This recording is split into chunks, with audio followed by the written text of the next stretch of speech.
yourself for everybody who doesn't know who you are. My name is Andrew Wilson. I'm not Antifa. I'm the Profa. I'm the anti-Antifa, and I will be not necessarily arguing that deficits are the end of the world, but we'll probably be arguing fairly strongly against having them. Fair enough. All right.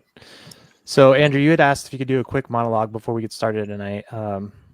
And you're more than welcome. The stage is yours for a few minutes, and then we'll get into the debate.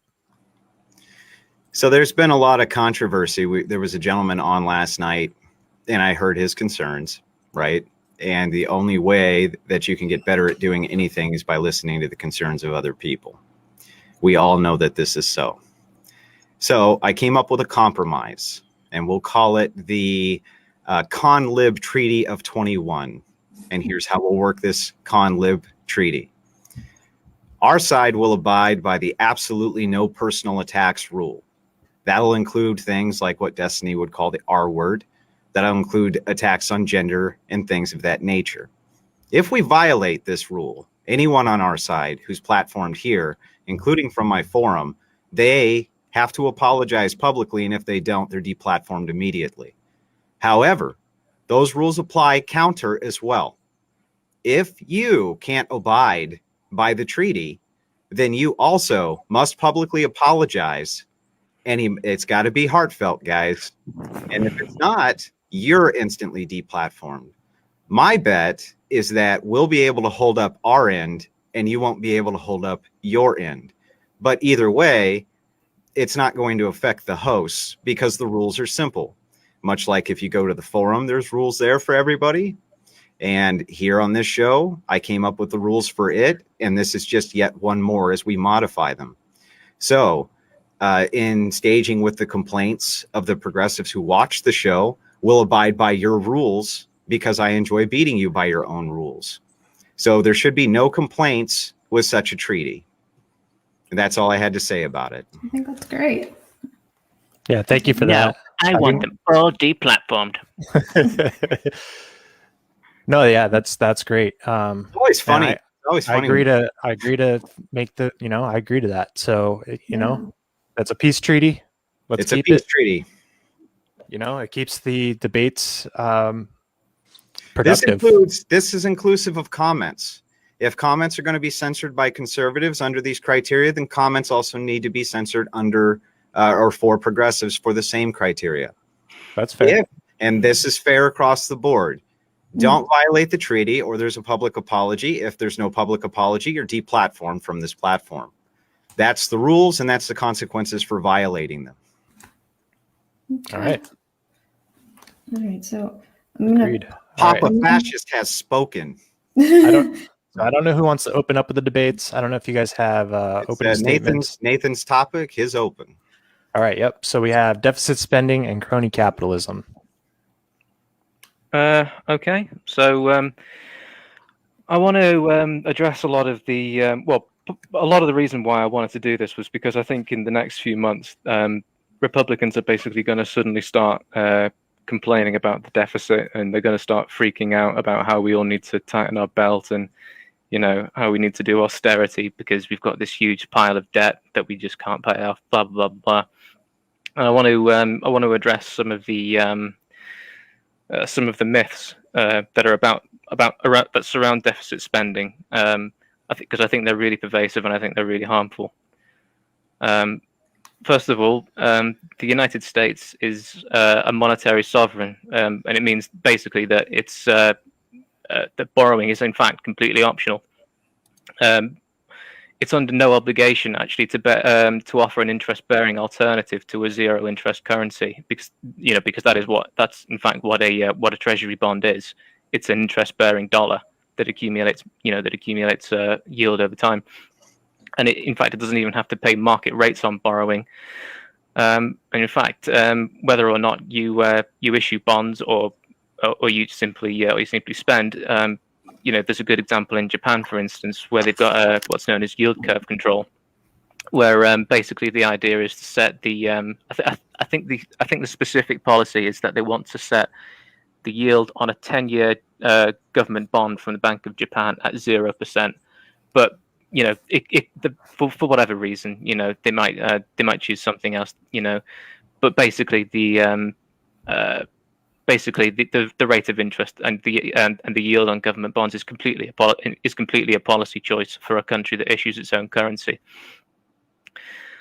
So obviously, a debt bond is literally just an increasing an interest-bearing dollar, and the really important point, I think, is that the issuance of debt bonds actually benefits the investor. In other words, the government's red ink is the public's black ink. So when you deficit spend and you inject bonds into the market through the auction process at the Treasury, what actually happens is deficit spending increases financial savings in the non-governmental market, and vice versa. If you reduce deficit spending, then you reduce financial savings, because just think about it. Like, if the government spends money, if it spends, let's say, $100 and it taxes back, let's say $95, because that's a number I like, then it's leaving $5 in the economy. Well, then somebody's left with $5. It's not the government that has that money; it's the public. So basically, how the government finances its deficits now is it always, every single time, every single dollar is converted into an interest-bearing dollar and into a treasury. And so obviously they're auctioned in the primary market, where which is basically like an auction to large financial institutions, where they bid on treasury bonds. And there's an inverse relationship between the bonds yield and the bond price, and they're required to submit a fairly reasonable bid, but not necessarily identical. And in practice, the auctions are always massively oversubscribed, because bonds are the single safest financial instrument that exists. Like, the U.S. Treasury bond is the single safest financial instrument, because there is zero chance of an involuntary default. So, if you submit a weak bid, it really means that you're basically going to walk away empty-handed, because the demand always massively exceeds the supply for treasury bonds.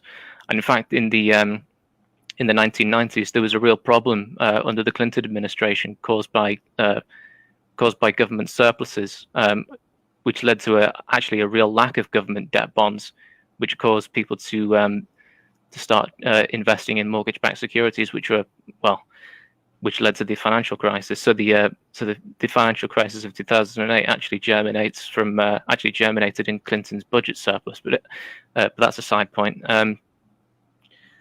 Generally, what you find with deficit spending is that it will push the interest rate down without the issuance of government bonds or like policy intervention, because the deficit spending would basically completely fill the banking system with just excess reserves of cash. Just everybody's just completely flush with cash.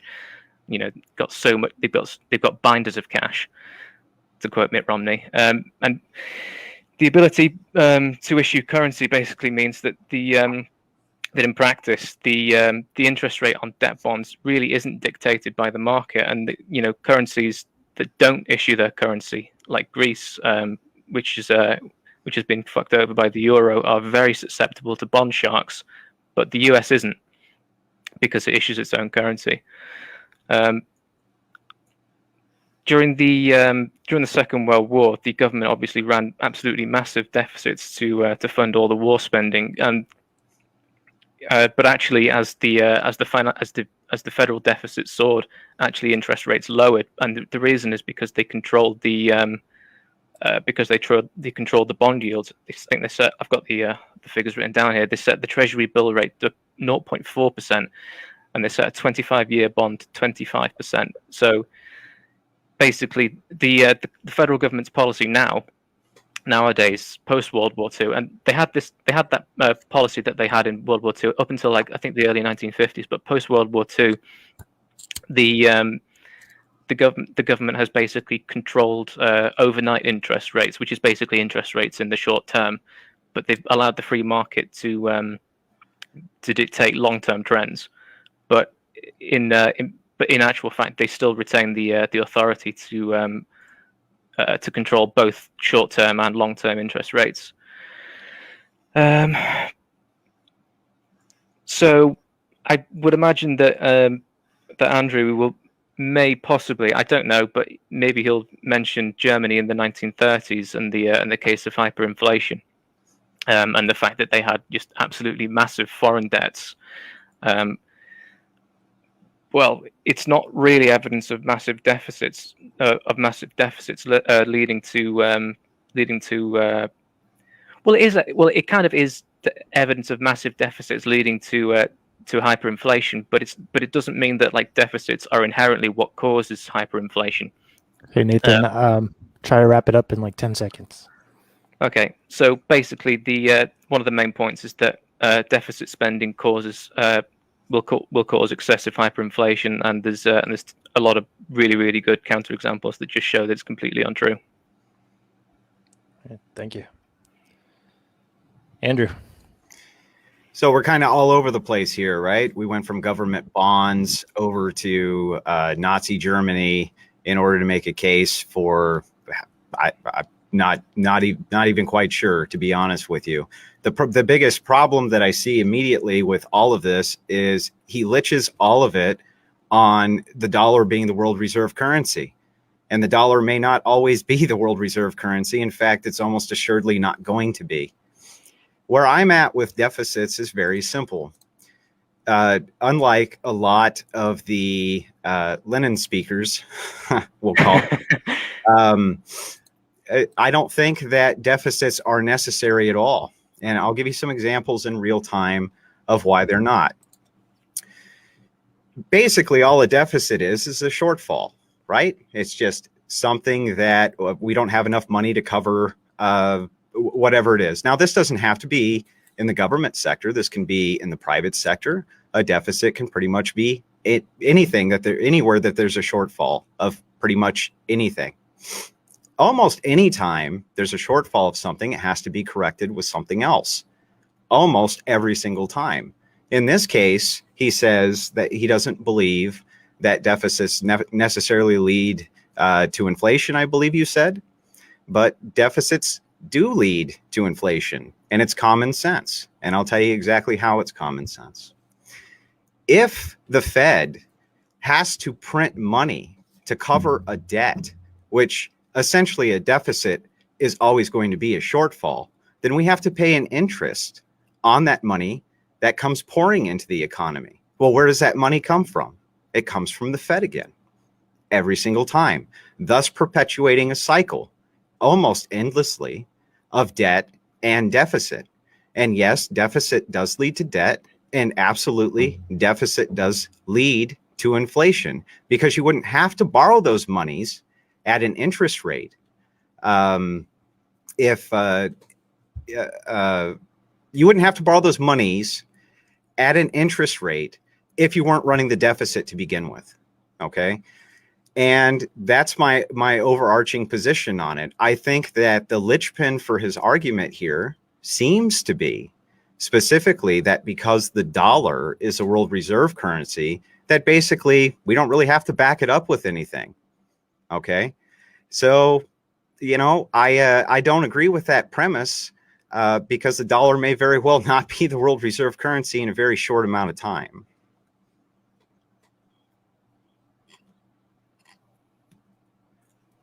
Do you want me to take it from there? Sorry, I just realized I was on mute for a second. Go ahead. Yeah.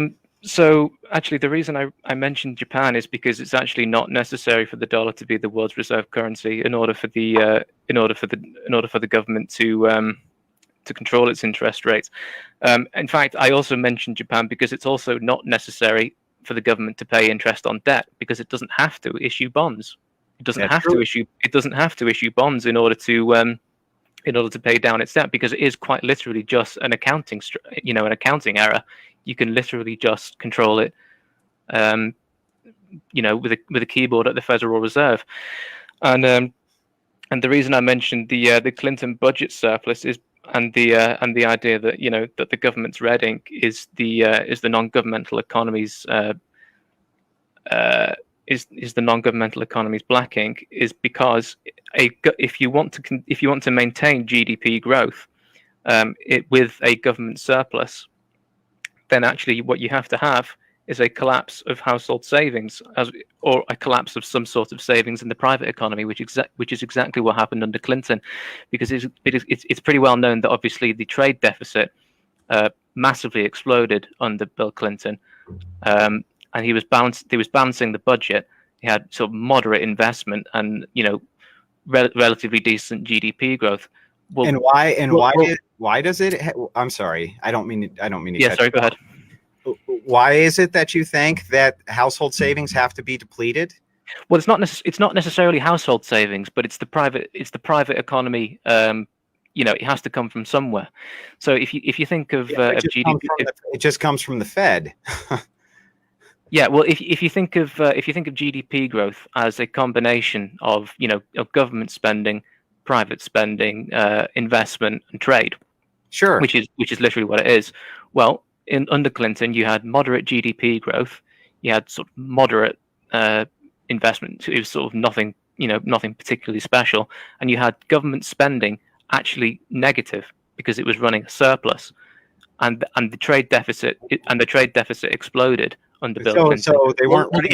Well, the money had to come from somewhere. The money had to come from somewhere, and where that came from under Bill Clinton happened to be household savings, which is why household savings collapsed under Bill Clinton, and probably even worse, household debt absolutely skyrocketed, which is sort of germinated the financial crisis in 2008, because the government can sustain its a perpetually increasing debt, but the private economy can't, because it isn't a currency issuer. Okay, but again, how does that lead? Are you saying that Clinton, because he ran deficits, that's what led to the surplus? No, Clinton ran surpluses. The Clinton administration were very, the Clinton administration were basically deficit hawks. They were very deliberately trying to create a surplus. If you remember, in the right. they announced in the sorry, I didn't mean to cut you off, but they announced that that in the mid 1990s, that by, I think it was something like by 2008, the United States is on course to be completely free of its national debt. Well, the only way that that's possibly sustainable is if GDP growth, and the only way you can sustain that at those financial surpluses and maintain GDP growth, because you don't want to enter into a recession, is by, well, the money has to come from somewhere, and that would be the private economy. And that happened to be under Bill Clinton. That happened to be primarily the collapse of household savings and the skyrocketing of household debt. Okay, so I'm trying to make sure that I got all this clear. You're saying that Clinton and the rest of the budget hawks in the GOP went after the deficits, and when they went after the deficits and they lowered the deficit, we had a GDP plus, essentially, and we also had basically our economy flush with money.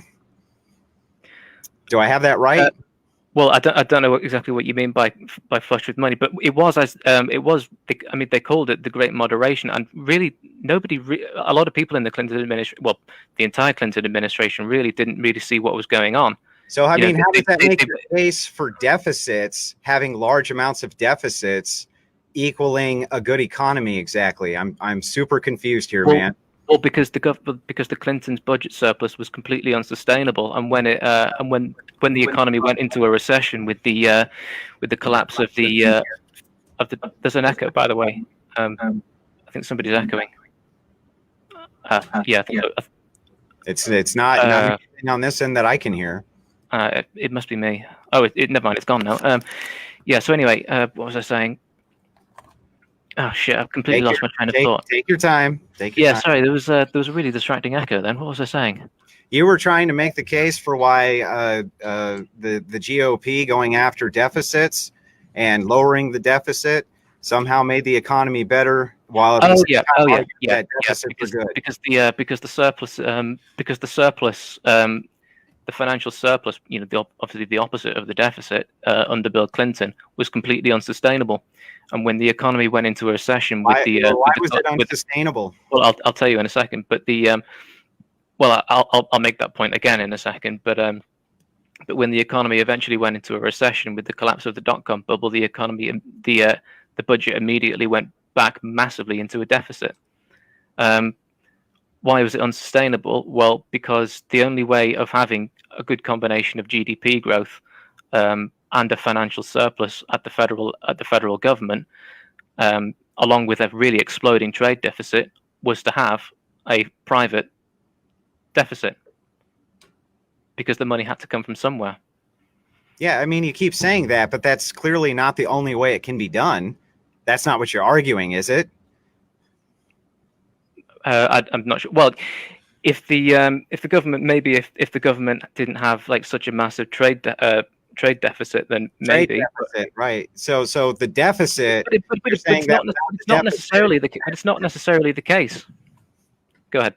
Well, that was your case. You just made that case, and so I mean, you keep on arguing this from two very strange ends. No, I didn't argue that the financial crisis was germinated by the trade deficit. I argued very specifically that it was actually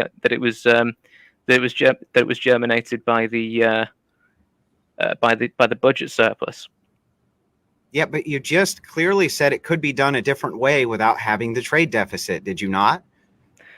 No, I mean, look, right. So basically, the way GDP growth works is it's the combination of the government spending, private spending, investment, and so forth, and trade. Yeah, the gross domestic product. It is well known that the trade deficit exploded. But let's just say in a hypothetical scenario where the government neither has a trade surplus nor a trade deficit, well then you have GDP growth that must be driven by either government spending, a combination. Why does it have to be driven by government spending? Well, because that's literally what GDP growth is. It's the sum of government spending and private spending and trade, essentially. And trade. Yeah, and trade. But let's it's a sum of multiple factors, not just of government spending. So let me ask you, why is it that you think that we can't pay off our debt, have no deficits, and still can't grow the economy? I'm confused on that point. What do you mean that you can't? Why is it that you think that let's back up for a second, actually, because let's have a hypothetical where there's an absence of a trade surplus or a trade deficit. Let's just say that the United States is completely disconnected from the world. Okay. If you want to maintain GDP growth, you need to have you need to have a combination. It is the sum of government spending and private spending, right? Because so you can think of it as like being sort of two buckets, if you like, and GDP spending is the combination of the two. There's a lot of combinations for gross domestic product, yes, including trade, including a lot of things. So what's the hypothetical? Yeah, but we're talking about a hypothetical without trade. Okay. Okay, so hypothetical without the thing. If you want to maintain a financial surplus at the government level, a government fiscal surplus, and maintain GDP, then you need to have the private sector operate at a deficit. Because, in other words, why? Well, because where else would the money be coming from? What do you mean? The gross domestic product. Look, you can continuously increase GDP without any problem whatsoever and not run any sort of deficits anywhere. Why wouldn't you be able to do that? Private corporations do it all the time. All the time. Why is it that you think that we can't do that? Private corporations are massively in debt now. What's that? Private corporations are massively in debt now. So can I ask a question? Okay, yeah, but they don't have, no, not all private corporations are massively in debt. What are you talking about? Can I actually, oh, sorry, go on. So can I ask you guys a question? It kind of, it's not necessarily related to deficit spending, but just kind of a correction. Couldn't you tax and use tariffs in order to have a surplus in the budget? Well, hang on, we might get there, but let's get back to exactly where we were at. So I'm gonna ask you again. What do you mean corporations are in debt? Well, because just recently, have you heard of the corporate debt bubble? Sure.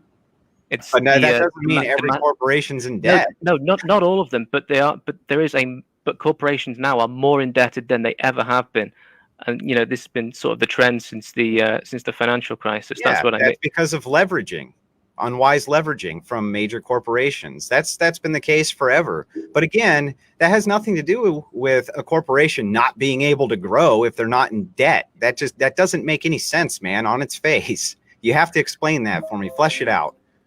No, we're not talking about like corporate finances or whatever. We're talking about specifically about if you want to have a GDP growth. I mean, because it is basically just the measure of of economic growth. You have to have we've already been over this. I don't agree with your premise. Why exactly can you not have no debt, no deficits, and GDP growth? That's the part I can't seem to get a concise answer out of you on that. Well, because who is it that issues the currency? The Federal Reserve. Yeah, exactly. I mean, as a matter of fact. So you're arguing we should go back to the gold standard? What? No. Okay, well then, so what you're saying is that perpetually the debt's always going to exist because the Federal Reserve issues it in order for us to pay the debt back, which is based on the amount of deficit spending which accrues all that debt. Is that right? Yes, at the federal government. Yeah, the federal government can sustain perpetually increasing debt. My point for me that deficits are bad, okay, and that what we need instead is sound monetary policy. That isn't bad, though. A perpetually increasing government debt is not bad. Okay, why is it not bad?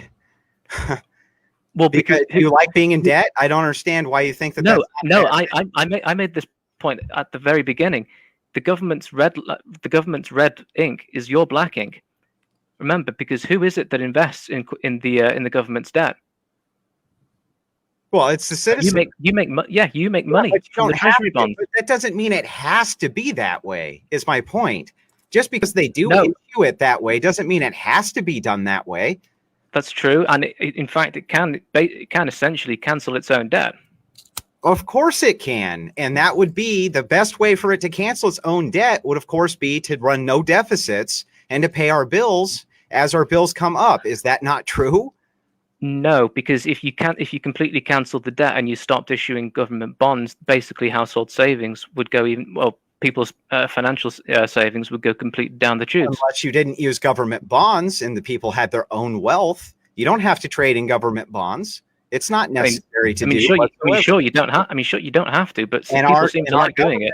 And our government doesn't need to use a central bank of a federal model at all.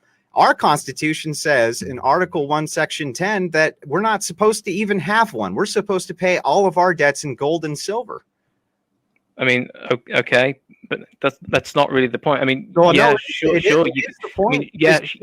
can. I have up there. Jackson was the man.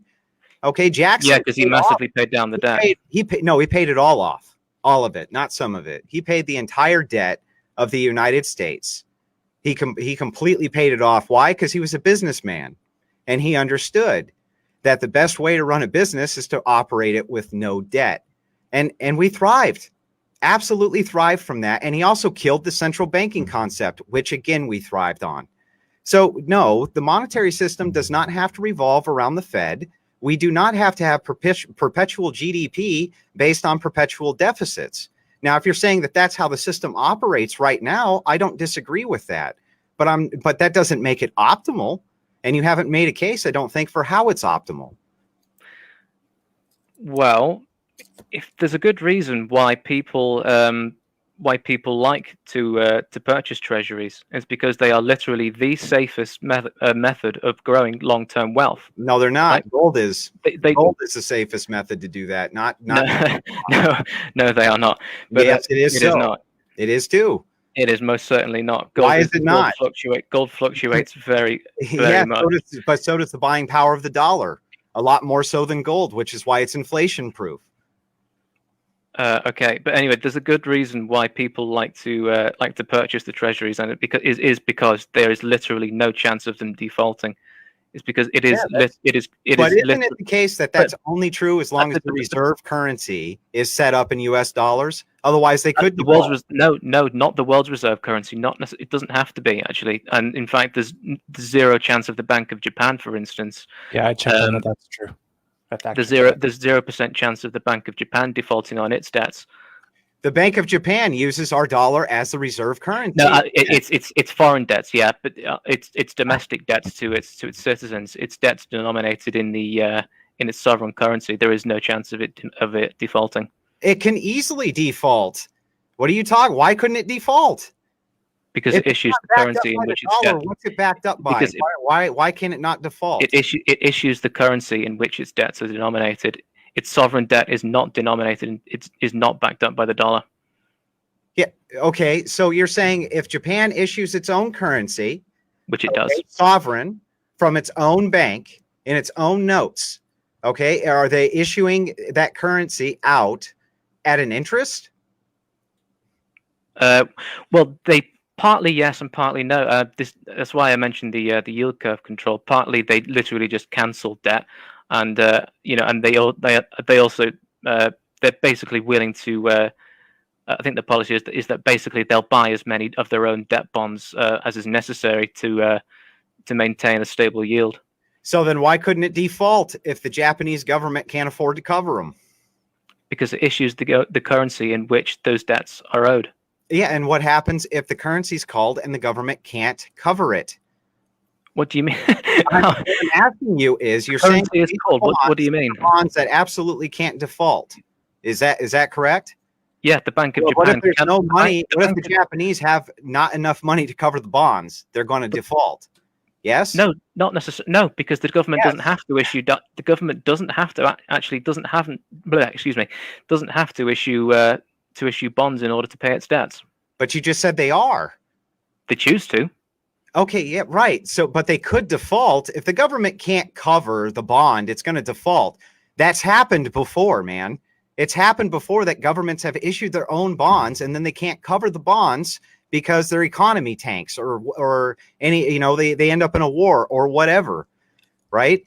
They can choose to default on their own debts. They can choose to default on their own debts, but there is no risk of an involuntary default. Okay, fine. There's no risk. There's no risk that the Japanese won't give you what could be worthless money for the bond, essentially, if their economy tanks. Well, the point is, it's not worthless money, is it? Well, it's worthless money if it's not worth anything. So if you have runaway inflation, so let me ask you, if it takes me a wheelbarrow full of money to go down to the local store and buy bread, okay, and I have a ton of government bonds backed in money, and I go get it redeemed in money, what good does it do me? I mean, that has literally nothing to do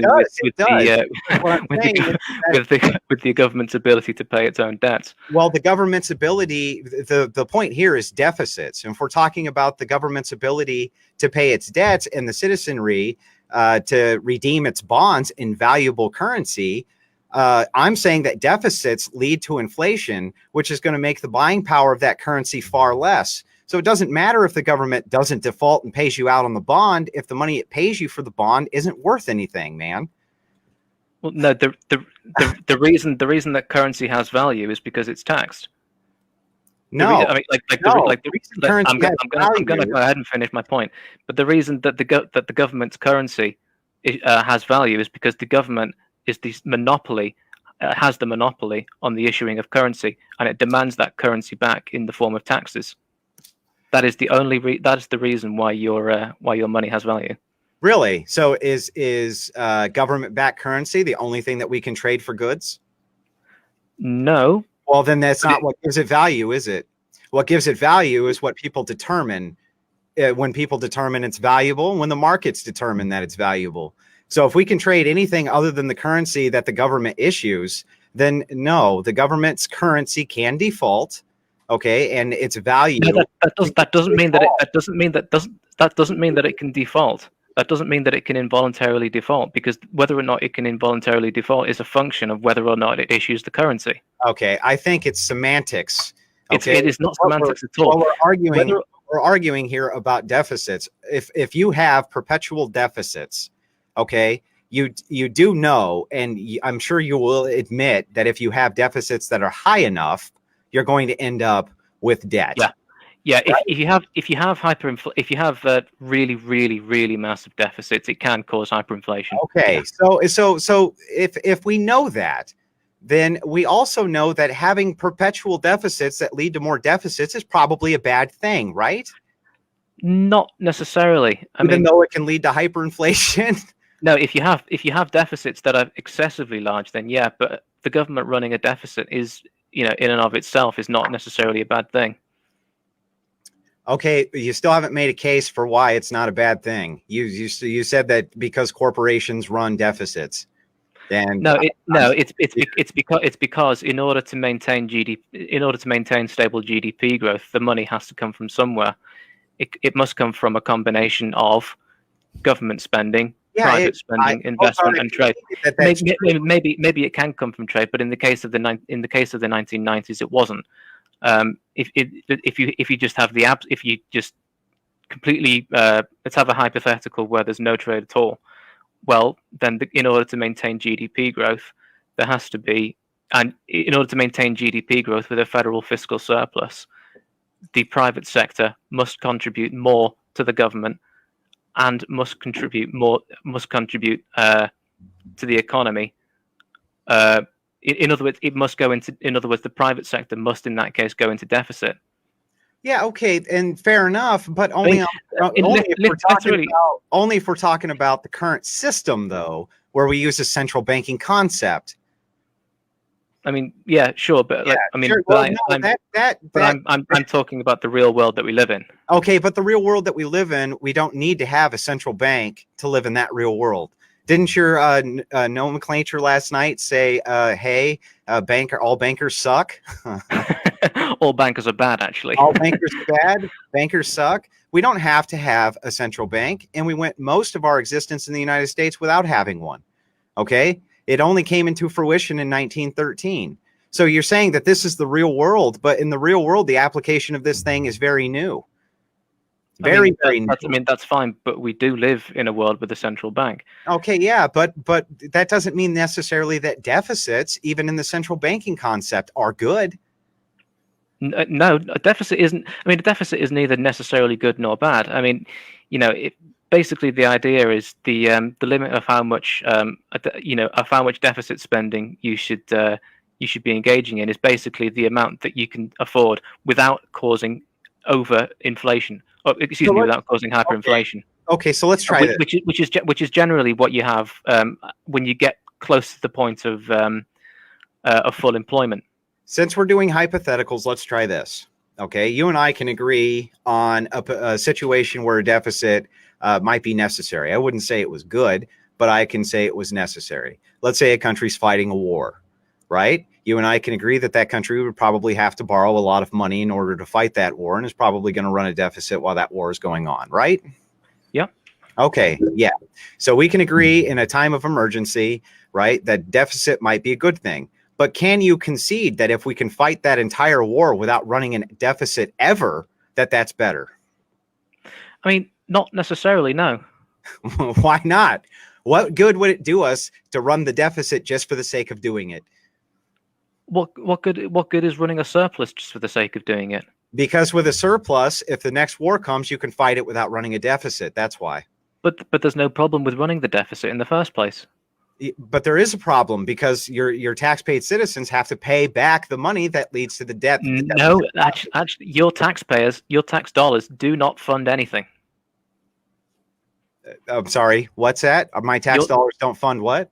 Your tax dollars don't fund anything. That isn't how government spending works. Oh, really? The government. Yeah. I mean, how do you think it works? I mean, like if you're playing a game of Monopoly, do you start by giving all of your money to the central banker, or does the central banker hand out money to everybody else? The central bank issues the money. That's true. Yeah, exactly. It doesn't start with taxation and borrowing. It starts with spending. But again, you're going back to the central banking model, which is not necessary. In my scenario, it was, let's say there was no central bank. Okay. And in that scenario, we need to borrow a lot of money. If we can pay it back in gold and silver without the issuance of currency from a bank, why is that a bad thing? I'm sorry, could you repeat that? If we're fighting a war and we don't need to incur any type of deficit from any type of bank and can pay it back in, let's say, gold and silver, why would that be a bad thing? It isn't necessarily a bad thing. All right. So the thing is that if it's not a bad thing, and you and I can agree it's not a bad thing, you still need to make a case for why a deficit's a good thing. Well, I'm not saying that a deficit is by definition a good thing. I mean, if you get to the point of close to the point of full employment, then actually running a deficit is a bad thing. I mean, sometimes the government, in fact, if you got close to the point of hyperinflation or close to the point of full employment, then actually it would be better for the government to basically to let some air out of the tires, so to speak. I mean, for instance, if you were to get close to the point of, let's say, cost pull inflation, for instance, which is basically caused by economic growth that's too rapid, well, then the government should be taking money out of the system, and it should be operating at a surplus. But it's not necessarily, it's not necessarily that a surplus or a deficit is inherently good or bad. Okay, so you're neutral on deficits then? We don't need them? I mean, I think in the current situation we do. In the current situation with having a central banking model, which is a Keynesian model, right? I mean, it's not necessarily a Keynesian model. We've been off sort of Keynesian economics for quite a while. And how so? Well, because this basically happened in the 1970s. Quantitative easing, modern much Keynesian.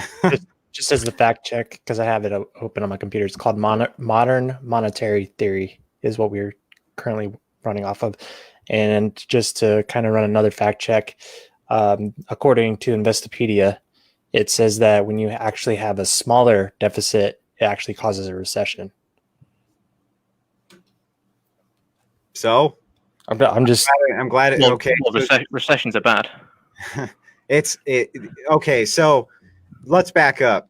According to Investopedia, right, which is running deficits or not having deficits is going to lead to recession. Not necessarily, but it's more likely. Yeah, not necessarily. Okay, well then why did you bring it up? Surpluses and austerity tend to prolong recessions. And in the case of the Clinton surplus, it actually ended up causing a massive recession. Using the central banking model, where if you starve the people of money, of course it'll lead to a recession. That's what the Alan Greenspan model is. We hit this lever, and it'll fill the economy full of money, and that'll bring us out of the recession. That's what quantitative easing is all about. You don't need to have that system in place at all. We don't need to even have a Federal Reserve Bank at all. Our government's supposed to issue and coin its own currency constitutionally. That's the real world we're supposed to be living in. So if you're talking about phony baloney monopoly money and saying, well, you just have to run a deficit because if you don't, the central bank will starve people of money. Well, sure. I'm sure that that's true. But that doesn't mean that system is necessary. A deficit doesn't mean that people are being starved of money. In fact, it's completely the opposite. It means that the government is injecting money into the economy. Listen to me. The Federal Reserve, what it does if it wants to get you out of a recession is it does what? It increases the money supply, correct? It can do. That's what it does historically every single time. Is that not correct? Increases the money supply. I mean, what do you mean? It deficit spends. I mean, not necessarily. Yes, necessarily. It increases the money supply every single time there's any type of recession. In fact, FDR started that trend. He increased the amount of government spending significantly and the amount of the borrowing from the Fed. Yes? Yeah, that's true. Okay. So what I'm saying to you is that decreasing the money supply is essentially how you starve the economy of money. Okay, so it's the opposite. Was he had these two levers. There's article after article about this in Time. It was funny, right? He would say, I push this lever essentially, and I can increase the money supply from the Fed. That's the amount of money that the government is going to borrow and then spend, right? Get it out there, or just hand it right to the people like they like to do now. Okay, but if that gets too out of control and inflation goes up too high, they contract the money supply. And then when they contract the money supply, the inflation rate goes down. So they're trying to find a balance. That's not true. That's not true. That is true. The, why do you think? In order to keep, if you want to see inflation skyrocket, all you have to do is continuously increase the money supply. We know this. Not true at all. Not true at all. Drastically, and inflation's increasing. Not true at all. Actually, in the wake of the financial crisis, Greece massively entered into a massive deficit, and actually the opposite happened. They actually had massive deflation. Greece has massive deflation? Yeah. Okay, so you're saying that Greece has sound money right now? No, actually, it's because they weren't able to print money. Don't they run on the euro? Yeah. Greece does. Yeah, it's the strongest currency in the world. Okay, so no, it is not. According to the trading power, if you trade currencies, it's worth more than the dollar. That's for sure. What? Yeah, the euro is worth more than the dollar for sure. Okay. Anyway, back to the debate here. Anyway, what were we talking about? I'm just telling you, bro. Hyperinflation being a necessary result of the amount of money in the system. Yes, if you increase the money supply, inflation goes up. Hyperinflation is. No, I didn't say hyperinflation. I said inflation goes up.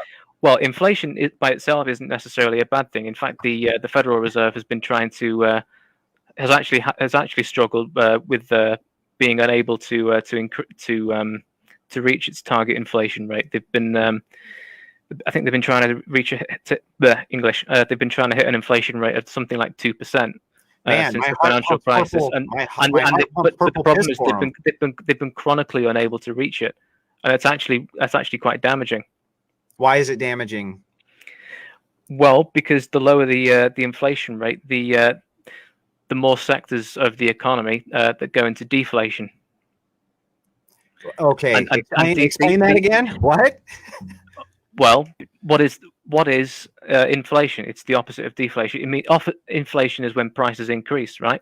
Correct. Deflation is when prices decrease. Well, it's not really. It's not that prices are going up; it's that the value of the currency is going down. Well, whatever. I mean, they're basically the same thing. I mean, it's not really the same thing because prices can. They are the same thing, but prices can increase based on the market without any inflation onto the dollar at all. Okay. Anyway, so well, that's an important distinction to make. I'm sorry. What was I saying? It's an important distinction to make that the value. Yeah. Can we back up a second? Because before you interrupted me, because I sort of lost my train of thought there. I'm sorry. I'm trying not to do that. Go ahead, sir. Sorry, I can't remember what I was saying now. So deflation is obviously the complete opposite of inflation, right? So when prices decrease, that tends to actually really hurt the economy.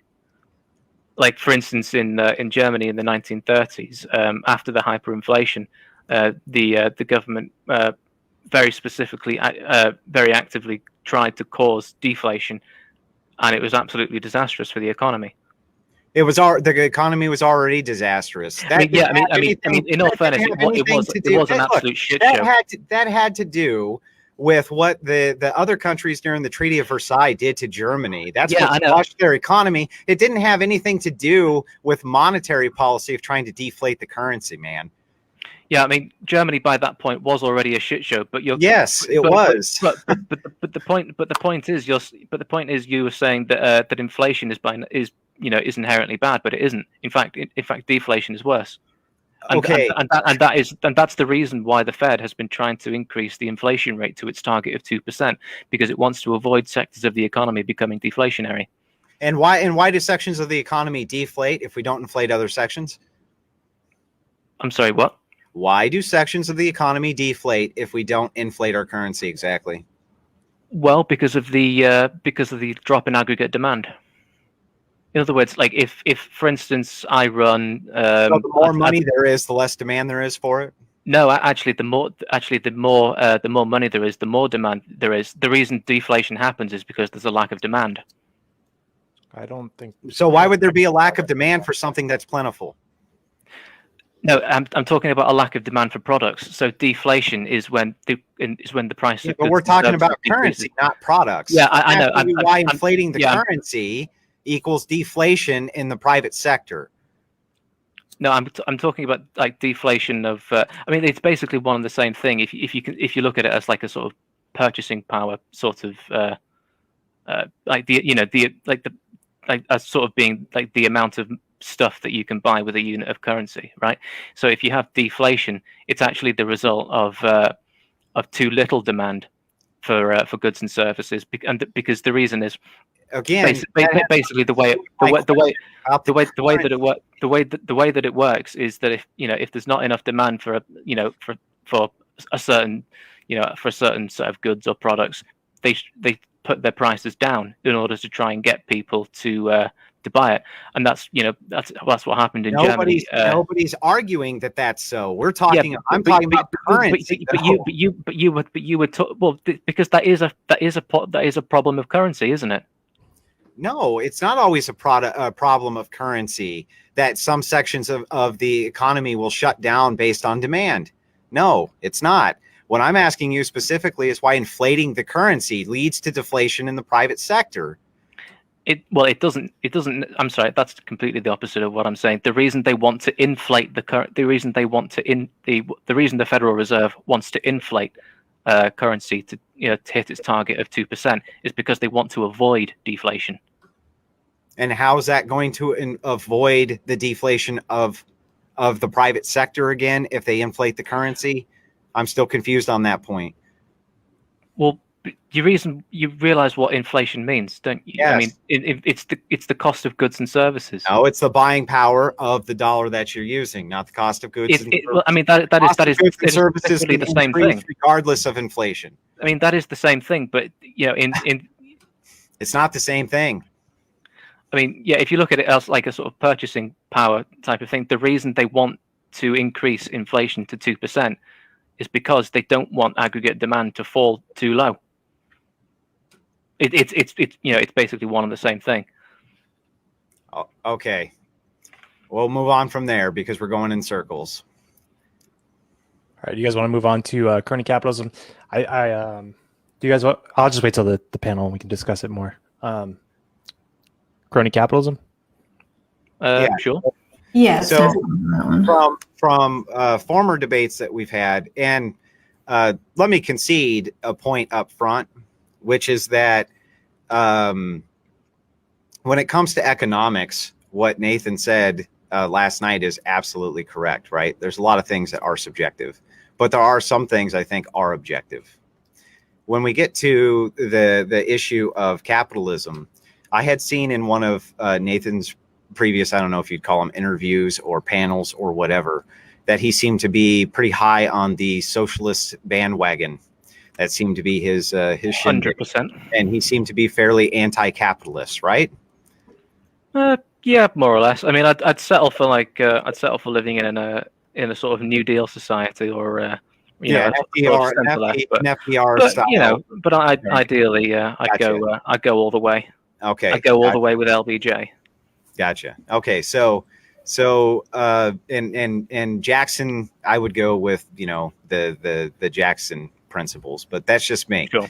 So in any case, I do see a lot of problems with capitalism, but I only see the problems in capitalism with crony capitalism. I don't see capitalism in and of itself as being problematic of anything. I think that anytime you have two or more people together, that you're going to have capitalism of some sort, of some kind. And I don't think that socialism has been the best paradigm. I think that most recently, the socialists have decided that what they were going to do is say, hey, we're going to do the socialism without the authoritarianism.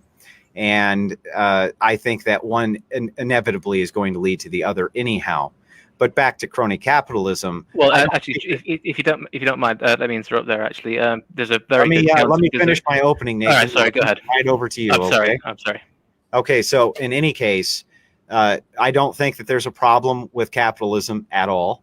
I think that crony capitalism, when it comes to government insider trading with corporations, which is what crony capitalism really is what the most major economic issue is that the United States faces. And that socialism's not going to cure that at all, by the way. Anyway, I'll yield the floor. Okay, yeah. So the counterexample that I wanted to talk about is actually socialism without any of the authoritarianism already existed in Catalonia prior to the Spanish Civil War. Anyway, crony capitalism. Well, I think capitalism, by definition, almost inherently leads to private control over state policy. I mean, when you Why? have because when you have control over an economic system in the hands of a small minority, it seems almost axiomatically true that it's going to lead to control over state policy. Yeah, but you can't have mathematically those corporations consolidating that much wealth and power without government intervention to begin with. That's true, and the history of capitalism is one of corporations being very much funded by the government. In fact, Right. So in fact, the history has been the way that capitalism actually began was by the enclosure of the commons, which was basically theft of public land, with the assistance of the government to help out the capitalists. I mean, there is no such thing as capitalism without a state. No, I don't agree that that's true. I think that you'll find capitalism, if there was no state, that capitalism would be the natural order of things. That private industry would be in control of their own economic destiny, regardless of if there was a state or not a state. That seems to be what the libertarian argument is, and I don't disagree that that's a fundamental natural state of humanity. There's actually even in a socialist. There's actually a lot of anthropological evidence that actually in really primitive societies ended basically practiced a system of what was effectively primitive communism. Okay, so there's unprovable anthropological. No, it's not unprovable. It's not unprovable. That's why it's anthropological evidence. You can't prove for a second. It's not provable at all. You can say there's evidence for it, but you can't prove it because you weren't there and there's no historic records of it. Well, there is historical records of it. That's what evidence is. There's a historic record of an anthropologic society. It's written down somewhere. I'm going to Google this because I was listening to a talk the other day. I'm just going to Google this. I'll see if I can find an article on this. But I think we can probably, I think we can probably just come back to this later. No, we're going to stick with it right now. Yeah, that was your claim, and I'd like to see. Okay, fair enough. All right, fair enough. I don't believe that you can prove that societies that are 50,000, 60,000, 40,000, 30,000 years old practice socialism because we found some sticks in the ground and some, how could that possibly be provable? Well, I don't know about the about how anthropological evidence works and all that. I'm not an anthropologist. I'm not an anthropologist. Well, I don't need to be a climate scientist to think that climate change exists. But I'm just Googling it now. I'm just looking at let's see, primitive communism, life before class and oppression. But in all fairness, that's on a newspaper called Socialist Worker. So I don't know if you. Yeah, I'm sure that's. So that's going to be unbiased. Mm-hmm. But look, just on this point, I'll move on. But I'm going to tell you right now that it was actually when you're talking about things like anthropological, right? You can say that there's evidence that leads you to believe this thing, but you can't prove that it's so. Because there's no actual historic record or data on it. Well, yeah, and you can't prove that that they would necessarily be living under a system of capitalism. No, I can't. I can only verify the 10,000 years of recorded history we do have, and that anytime it seems that there's a village of anybody, they seem to practice some form of capitalism. They seem to practice some form of the private industry doing whatever. So do you think that feudalism is a form of capitalism then? No, feudalism's to a small degree, there was capitalism in feudalism, yes. I mean, okay, so that's not really true. I mean, like, yeah, it is really true. Capitalism came out of feudalism. Then explain tally sticks. Explain tally sticks. Explain tally sticks in feudalism. I'm sorry? Explain tally sticks. Tally sticks. I'm not familiar with tally sticks. Give me a second. Tally sticks were how they used to judge how much money a merchant had. They would take a specific special type of stick and they would snap it in half and they would match both ends to each other to figure out how much money one person had and how much money another person had, so that they didn't have to carry around these large amounts of gold and silver with them. Hang on. Do you think that capitalism just means the existence of currency? No, I'm not talking about that. What I'm saying is that What is a tally stick other than essentially a form of currency? hang on, let me finish. That the buying and trading of private parties and private industry, okay, is what capitalism is. That's the basis for it.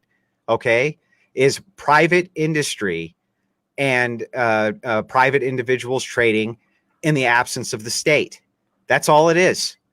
Well, Okay. it's not in the absence of the state, first of all. But capitalism is defined. Capitalism is defined as the as private ownership of the means of production. Right. Private. So not the state then? No, well, I mean, yeah, it's defined by private ownership of the means of production. It doesn't mean that the state doesn't exist. In fact, there has never been capitalism without the state. I didn't say it didn't mean that the state existed. What I said is that You said in the absence of the state. independent and does exist independent of the state. It doesn't, though, does it? Yes, it can, and that's the argument that I'm making. There's lots of places. Who enforces the laws without the What who enforces the law without the state? Okay, that's my whole point. If you have a village, and in the village there's 4 fishermen, and they make a business out of handing other villagers fish in exchange for the goods and services of those villagers, that's capitalism. No, that's mercantilism. That's capitalism. It's buying and trading, okay, without the state, by private ownership. Okay, that's what it is. Their means of currency there would be fish. Yeah. Well, yeah, sure. Yeah, I mean, that is literally what mercantilism is. Okay. Yeah. I mean, okay. So they can intersect, but it's also what capitalism is. Okay. It's the same exact thing. Okay. In this particular case, in this particular instance, the fish are our currency. Okay. Well, okay. So let's say you have a business in which every single employee owns 1 share of the business each, right? Yeah. Is that capitalism or is that socialism? That's capitalism. Really, though? That's a private business. But isn't that a collectively owned business? No, it's not. Well, you all have a stake in that business. It's not collectively owned. But it is collectively owned. So it's not collectively owned because not everybody owns it. Only the people who bought stock in it own it. No, they didn't buy stock in it. They have stock because they work there. Have stock in it. Whatever, they earned the stock. Whatever you want to say. Only those people own the business. Not everybody. So it's not collectively owned. It's just owned by a lot of individual partners. So yeah, that would still be capitalism. I mean, I'm sorry, but according to your logic, then under socialism, then, like, for instance, I would own your house, or everybody would own a share in your house. That's complete nonsense. It's all choice, but it's not nonsense. If I sold you a bedroom in my house, you would own it. That's not anti-capitalist. That's me selling you something that I already own and have a stake in. If I own a business and sell you shares of that business, that's the very definition of what capitalism would be. Absolutely. And it's not socialism because it's not collectively owned. It's been collectively bought. Let's say, oh God, there's an echo again. That's really distracting. Is one of you off of mute? No, I don't hear any echo at all. Oh, fucking hell, it stopped again now. So let's say you can't sell shares then. Isn't that collective ownership of the means of production? Oh, but you could sell shares. No, so, but let's say trading of shares is banned. Then why would a person buy? I don't understand. Why would a person buy a share in a company if they can't sell the share or do what they want with the share? Well, because the dividends from the shares are proportional to the profit. Okay, well then if they entered into an agreement buying the share, understanding that they could never sell they didn't buy it. They didn't buy it. They have the share purely because. Well, then how did they get the share? Let's start with this. How did they get the share? If you hadn't interrupted me, I would have gotten there much quicker. But the reason they have a share is because they are awarded a share just for having a job there, right? By who? By the rest of the shareholders who own the business. So the rest of the In shareholders. other words, I'm just making sure I get the scenario. cooperatively owned business. I just making sure I get the scenario correct. So you have a privately owned business, and in this privately owned business, you say, if you come work for me, you're going to get shares in the company, but you can't sell the shares. Well, the point is, it's not a privately owned business, is it? Well, I just Because asked it- you. because it- Okay, because wait. Then because who's it's giving owned- out? because it's- then because who's it's giving owned- out the shares? Because the business is owned by everybody who works there. So Okay, it's by definition not a privately owned business. It's so it's collective. still privately owned by all of those individuals, and it's not owned by anybody who doesn't have a share. Correct? I mean, okay, if you want to call that private ownership, that's Well, fine. that is private But the system that you're talking about is a cooperative communism. Okay, listen. You can have 5,000 people own one thing together. Okay, that they all decide that they want to own for whatever reason they decide they want to own it. I'll give you a real-time example of this. Take a machine gun. Machine guns are super expensive in the United States. I know that you can't even hardly own a gun in the UK without serious licensing, but here in the United States, you can own a machine gun. Now, since they're $50,000 in some cases, you might see 20 people come together and put that machine gun in a trust, and they might all spend money in dollars on that machine gun, and they might all jointly own that machine gun. That is not communism or socialism. No, but it's collectivism.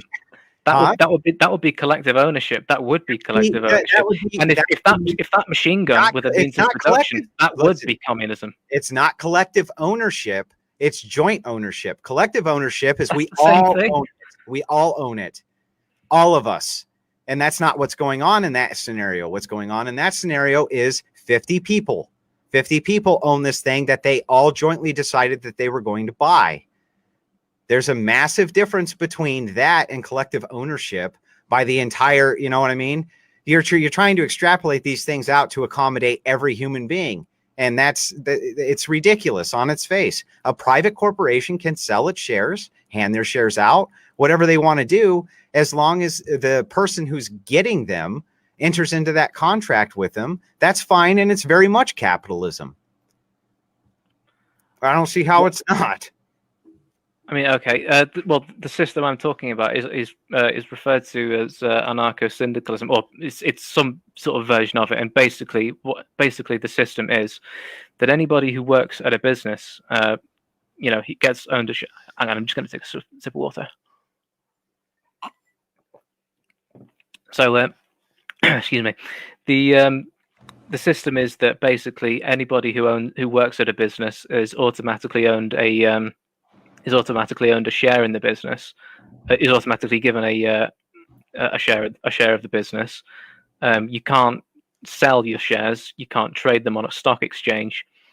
And you have all these sorts of different sort of businesses, which are, I mean, okay, fair enough if you want to call it private ownership, because even if you have sort of individual firms that are essentially collectively owned, like you and your friends and your machine guns, if you want to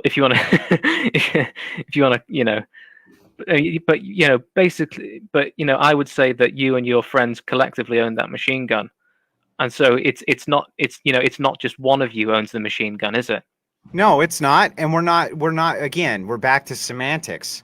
You want to call it collectivism, okay? Because that serves some broader point that you have for why we need to have collectivism, okay? You can have joint private ownership of goods without having any type of socialism or communism at all, as long as people are freely entering into that contract. What's the problem there?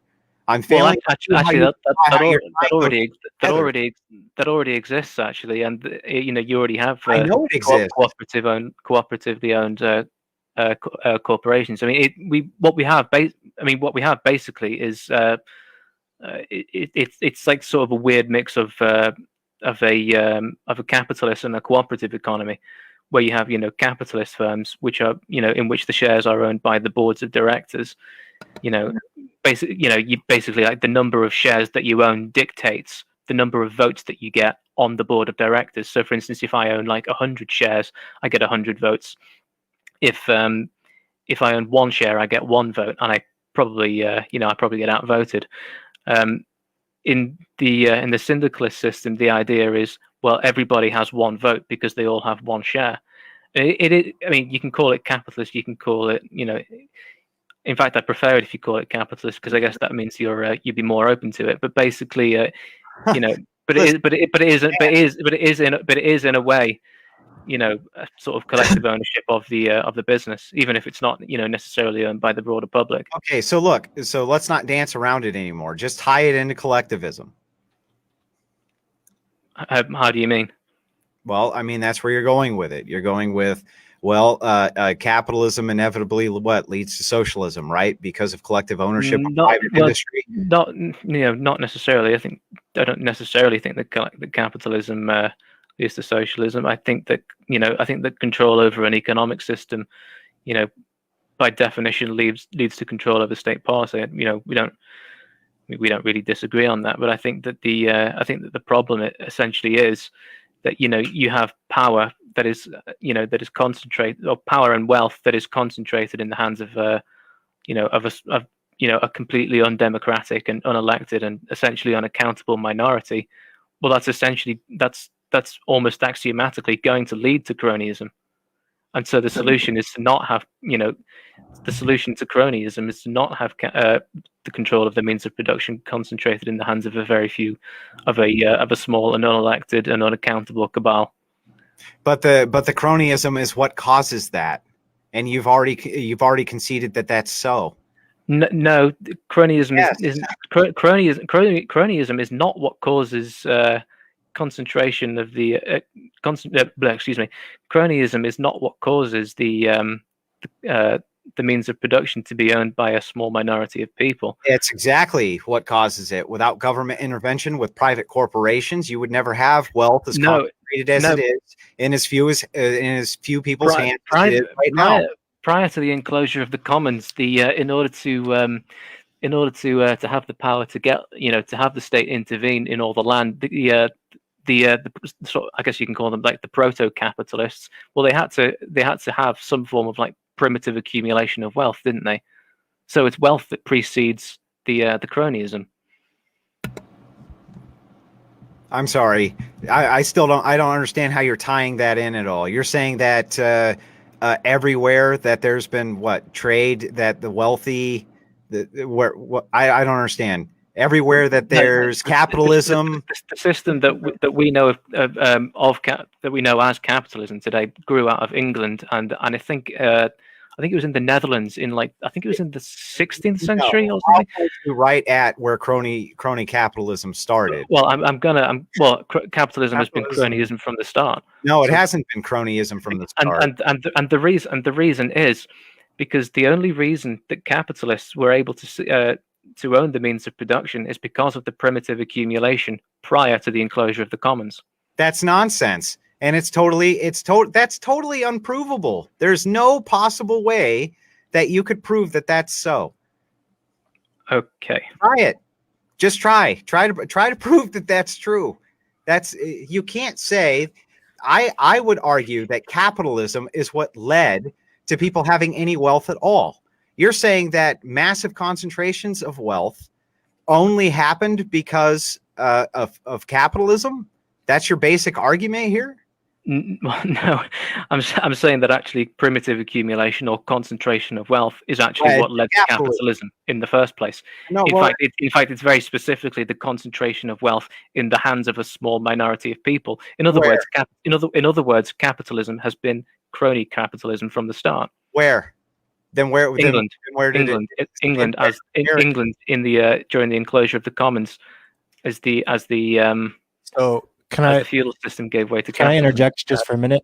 So the reason why we get these big income disparity gaps is because whenever we have a recession, the wealthy are able to weather that storm, and then those that aren't as wealthy have to give up their property. They go into foreclosure. They basically lose their wealth. And the wealthier that can survive the storm go and buy those assets. They survive the storm, and then they resell them at a higher price. But you're kind of making our so you're making his point and my point for me, Justin. I mean, just to I'm going to yield the floor back to you, sir. But this has been by far, I've enjoyed it a lot. But before I do yield the floor back to you, do you mind if I ask you a question? Which is, it seems again that you're caught up on the means of production. And it seems to me like you want the means of production to go to the citizenry. Is that so? Yep, that's correct. So you're a communist. Is that so? No, that would make me a socialist. Oh, okay. So communism isn't. It has nothing. Well, to do yeah, with no, communism also does. But I remember you. I remember actually watching you in a debate when you were, and I was absolutely screaming in the comments. I was fucking raging my tits off trying to make this point. Basically, the difference as I see it is that basically both capitalism and communism both have collective ownership of the means of production. But the difference between the two is that under communism, basically everything is decommodified, whereas under socialism, it isn't necessarily. Explain. Well, like government funded food programs or whatever. That's essentially that is effectively a decommodification of food, right? I mean, in the case of like a government food program, I would actually be in favour of that. So I suppose in certain ways, so fair enough. I mean, in some ways, I have policies that would be more consistent with communism. Right. But in the case of like the private but in the case of like private industry, I think that they should just be owned by. I think that they should just be collectively owned, but I think that they should be collectively owned, but not necessarily decommodified. Right. So again, can you give me the distinction between the two again? Because I asked you for the distinction, and then you came up with one, and then said, "Well, I guess that is more communist." So let's try this again. Yeah, I mean, So give me the difference again in real time. Hang on, I'm echoing again. No. I hear clicking. Don't try to.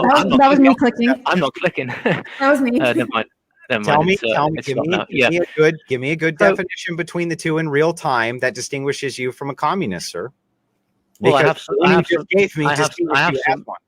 some policies that probably would be described as communist, and like a government food program would be one of them. Yeah. So when I asked you if you're a communist, why not just say yes? Because in certain policy areas, I'm not. Like for instance, the control of like industry, like production of like or manufacturing of, for instance, I don't think that should be decommodified. Pardon? You don't want that to go to the collective? No, I think that should go to the collective, but I don't think it should be. But I don't think it should be decommodified. That's the distinction. Okay, well then explain how that distinction works in real time again. Well, I already did. The decommodification of a quantity would be like a government food program. Okay. I'm going to finish my point. Whether this kills you, I'm going to get to the end of this sentence. If it kills you, I'm sorry. fucking hell, hold your horses. So the distinction between the two is that one is under one. They would be decommodified. So you would have, for instance, a government food program. Okay, fair enough. I'll say that's a communist policy. That's a communist policy that I have. Mm-hmm. But it doesn't. But under socialism, you would have collective ownership of manufacturing, but it's not necessarily decommodified. What you produce isn't necessarily decommodified, right? I don't mean to, and I'm not cutting you off. I think you were at the end, right? Yeah. Go ahead. Okay. Sir, can you tell me a real-time example then? Again, you keep giving me the abstract. Give me the real-time example. A real-time example of what? Of the difference between communism and socialism as far as you're concerned. Well, a real-time example of a communist policy would be like a government food program. Yeah, I get that, but give me socialist that's not communist or like decommodified healthcare. So, for instance, a socialist program would be like the Mondragon Corporation, in which basically every single person that works there owns a share of the business, but it's still it doesn't mean that that whatever it produces, whatever Mondragon produce, are decommodified. So that would be essentially socialism. But you think it should be, right? What do I think that Mondragon should be that whatever Mondragon produced should be decommodified. I mean, no, not necessarily. I mean, like if you're talking about like manufacturing of like cars or guns or whatever, or like you know, or tanks for you and your friends. No, I think that should be commodified, and I think you should pay for it. I don't believe that we should have like a government subsidized tank program so that you and your friends can own a tank together. But you know, I think food, it's fine. Yeah, but for stuff like food, I think that would be fine. Yeah. Sure. So for instance, basically on a food program, for instance, on a food program, I would be a communist, but on production, you know, I would basically be a socialist. So inside of this production paradigm, would your government be able to own those tanks and stuff, though? Well, I don't think that the government would really continue to exist. because the reason is because I think that the reason that the state exists in the first place is to preserve social hierarchies, and I think that I think basically if you were to eliminate what are, you know, social hierarchies that are imposed by capitalism, by, you know, the concentrating the ownership of the means of production in the hands of a few people, I think it would basically make the state redundant. So then, who would be the enforcement mechanism? Well, I think you would still have, like, you know, so you would sort of have like a sort of minimal existence of a state. Well, but it's not like it would end up essentially sort of withering away. So when it withered away, who would be the enforcement mechanism? It would still be the government, but it's not going to be interfering in favor of like big corporations, for instance, because big corporations have already been collectively owned. This is super bizarre. You're saying that it's going to essentially replace the government with this great communist utopia, but the enforcement arm is still going to be the state. Yeah, sure. And how do you reconcile those two thoughts without looking like a complete hypocrite, I wonder? I don't think that's hypocritical at all. Okay, well, how do you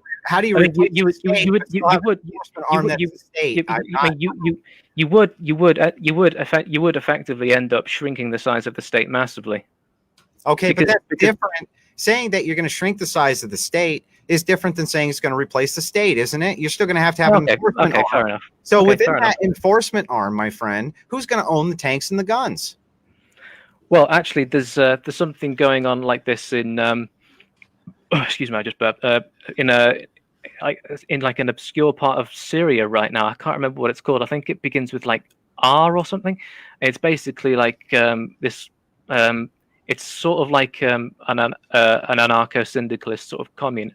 Maybe somebody else can like Google what the name of the place is, but it's basically like what's happening is like what's going on is there's essentially a feminist revolution in this like really obscure part of Syria, right in the middle of a civil war. And what's happening with things like the police is that basically all of the people are being given mandatory police training. And they're being given education on how to police their own communities, with the goal essentially of abolishing the police in the long run. Okay, so back to my question: in your communist utopia, there you go. That is the withering away of the state. Okay, so in some place in Syria that you can't name, where there's a civil war, something's going on. I get it. Okay, but back to my question. It's a real life example of it happening. It's not a real life example of who owns the tanks and the guns as the enforcement arm. Yes, actually, it absolutely is. You're talking about like levers of power from the state. Stuff like the police. Okay, does this little place exist already inside of an active state? Well, actually, it is its own autonomous zone. Okay, is it inside? I'm going to Google it. Inside of what Syria? Yeah, I mean, you already know. You already know the answer to this. You already know that within your paradigm, the state's going to own the tanks and the guns and the bombs, right? They're the enforcement arm. They have to own the guns. Yeah, but not. I'm sorry, but not if they were themselves independent of Syria. Okay, I'm asking in your scenario, sir. In your scenario where you say that the state's gradually going to be replaced with collectivism, and I asked you who's going to enforce the collectivism, you say the state, which in and of itself is bizarre, but we'll go with that. And I'm going to ask you how they're going to enforce it without weapons. How are they going to defend their people without weapons? Can you explain that to me, please? Yeah, I literally already did. That was the whole point about the police. I mean, the what's happening in with police forces in the United States is they're basically they are essentially used as an enforcement mechanism to make people to basically as a way of dealing with the consequences of the massive inequality in American society. I mean, that's why that American police budgets are absolutely skyrocketing. Whereas what's happening in Syria and what happened in what they had in Catalonia in Spain prior to the Spanish Civil War, basically, they massively shrank the size of the state because it was completely unnecessary. What they're doing, you don't need a paramilitary wing of the government like the Police Act in the United States, going into poor black and brown neighborhoods and harassing racial minorities. If you have a community that effectively has that is trained to police itself. Are those people going to fight your wars for you if you're attacked by a foreign adversary? Yes, and in fact that's what they are doing. So if a country, let's say a country like the UK, followed your collectivism logic and left the defense of its people up to the police, what would happen if China attacked it? Would they respond with police officers, sir? What do you think that the only thing that would exist would be like this weird, like this sort of decentralized police force? No, I'm asking you, if you have a state that's operating within the paradigm that you're talking about, where collectivism slowly absorbs the state, and I ask you, well, who owns all the guns and the bombs? And you say, well, there doesn't really need to be any of those because the police will just enforce. No, I'm saying that all the guns and the bombs are collectively owned. I mean, Okay. they effectively are in the United States. So does anyway. the whole collective have to decide to use them against the enemy, or how does that work exactly? Yeah, well, that would be called democracy, wouldn't it? No, it wouldn't be called When democracy. Democracy would be when the collective decide on their policies. No, pure democracy works that way, but within our republic, that's not how it works. You have an executive that decides those things. Yeah, I mean, we're not talking about your republic, though. Don't force Okay, your well, republic on mine. I've never heard. I'm trying to live here in my beautiful fantasy land in Syria. Please don't be forcing your Americanism on me. I'm not forcing anything on you, sir. I'm only speaking to the facts that are at hand, which is inside your communist utopia, where Which already exists. that's what you said it was. You still haven't ever given me a real-time example of a distinction between socialism and communism in your real-time example. I literally spent like 20 minutes doing that. No, you spent 20 minutes talking about some Merriam-Webster dictionary definition distinction without giving me a real-time example, which is what I asked for multiple times. So again, do you want me to go over that again? inside your communist state, when it gets attacked, right, all these people who own all the tanks and the bombs, and they all collectively own them, are going to defend themselves with the police? No, they're going to defend themselves. I mean, that's literally what's happening So in you're Syria. saying I mean, militia, it's going to have militias in it? Effectively, yeah. Okay, so the militia... That's effectively what's happening in this place in Syria. You guys, you guys want to start to begin to wrap this part up so we can get to the panel portion. So, Yeah, I'll let you close, Nathan. Go ahead, sir. Oh, it's called Rojava. I just found it. It's like a sort of like semi-autonomous region in Syria, and basically what's happening is, obviously I've talked about the what is essentially the plan to essentially defund the central police force, and all that. And basically they're basically doing a fairly similar thing with the military. I mean, it's not as if they have trouble fighting back against foreign adversaries. In fact, they seem to have done quite well of that. As for the distinction between communism and socialism, I mean, we talked about this like 100 times. I mean, a communist policy would be something that is decommodified, like decommodified healthcare. Which okay, I'm a communist when it comes to healthcare, for instance. But if we're talking about like industry, if we're talking about like industry or something, I think it should be collectively owned with essentially what is the with a cooperative model, but not decommodified, which would be socialism. So like manufacturing of like of cars or whatever. There's no reason for that to be there's no reason for that to be totally decommodified. I hope that finishes your question. So ladies and gentlemen of the audience, he still hasn't given a real-time example, and both examples that he gave, he said both of them were communist in nature. No, I said both. I said one of them was socialist and the other one's communist. Oh, and we'll back it up, and you'll see that both examples you gave, you yielded immediately that they're more communist examples. I made a note. No. I said that the healthcare example or the healthcare example you yielded would be communist. Yes, and yes. I said.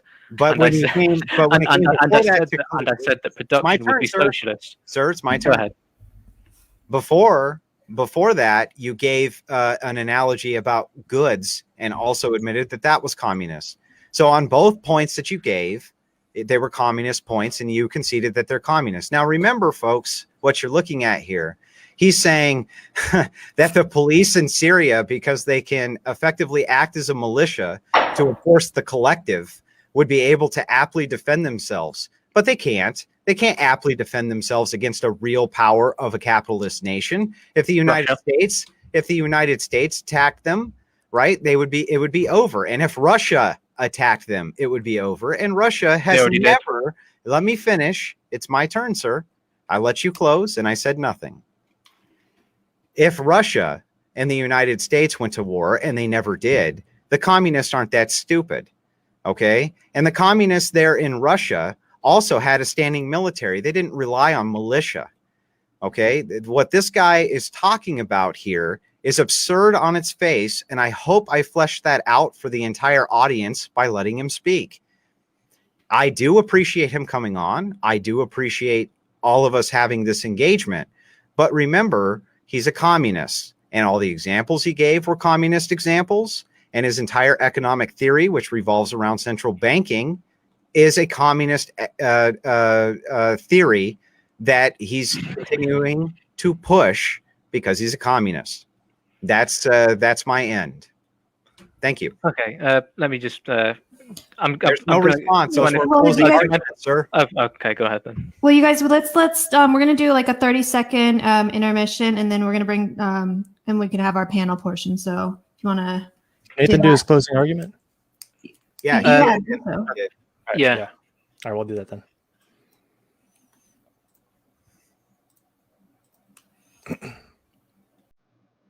You'll get an opportunity during the panel, Nathan, to respond.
So what's up, everybody? This is the panel portion of our show. I think that was a great debate. Let me bring up the rules really quick because we had opened up the show. Andrew had a monologue. He kind of discussed the rules where we had an agreement that, basically if we don't follow the rules, I think a warning the first time. No.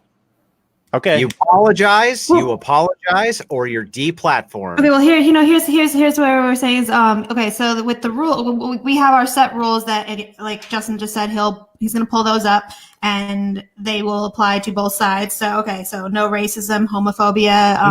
This applies in the comments section too, not it just applies here. in the comment section, yeah.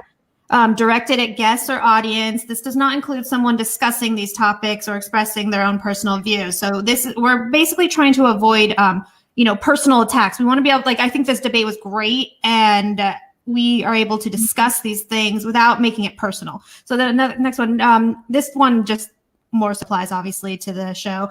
No cutting off people when they're speaking, no talking over other people, and constant interruptions. And then here's another one, no personal attacks.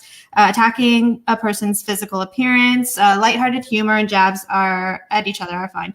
And then this is again to the show, limit the filibusters. We're here to have a discussion with each other. Everyone should have an equal opportunity to express their views. So basically, you can probably take them off.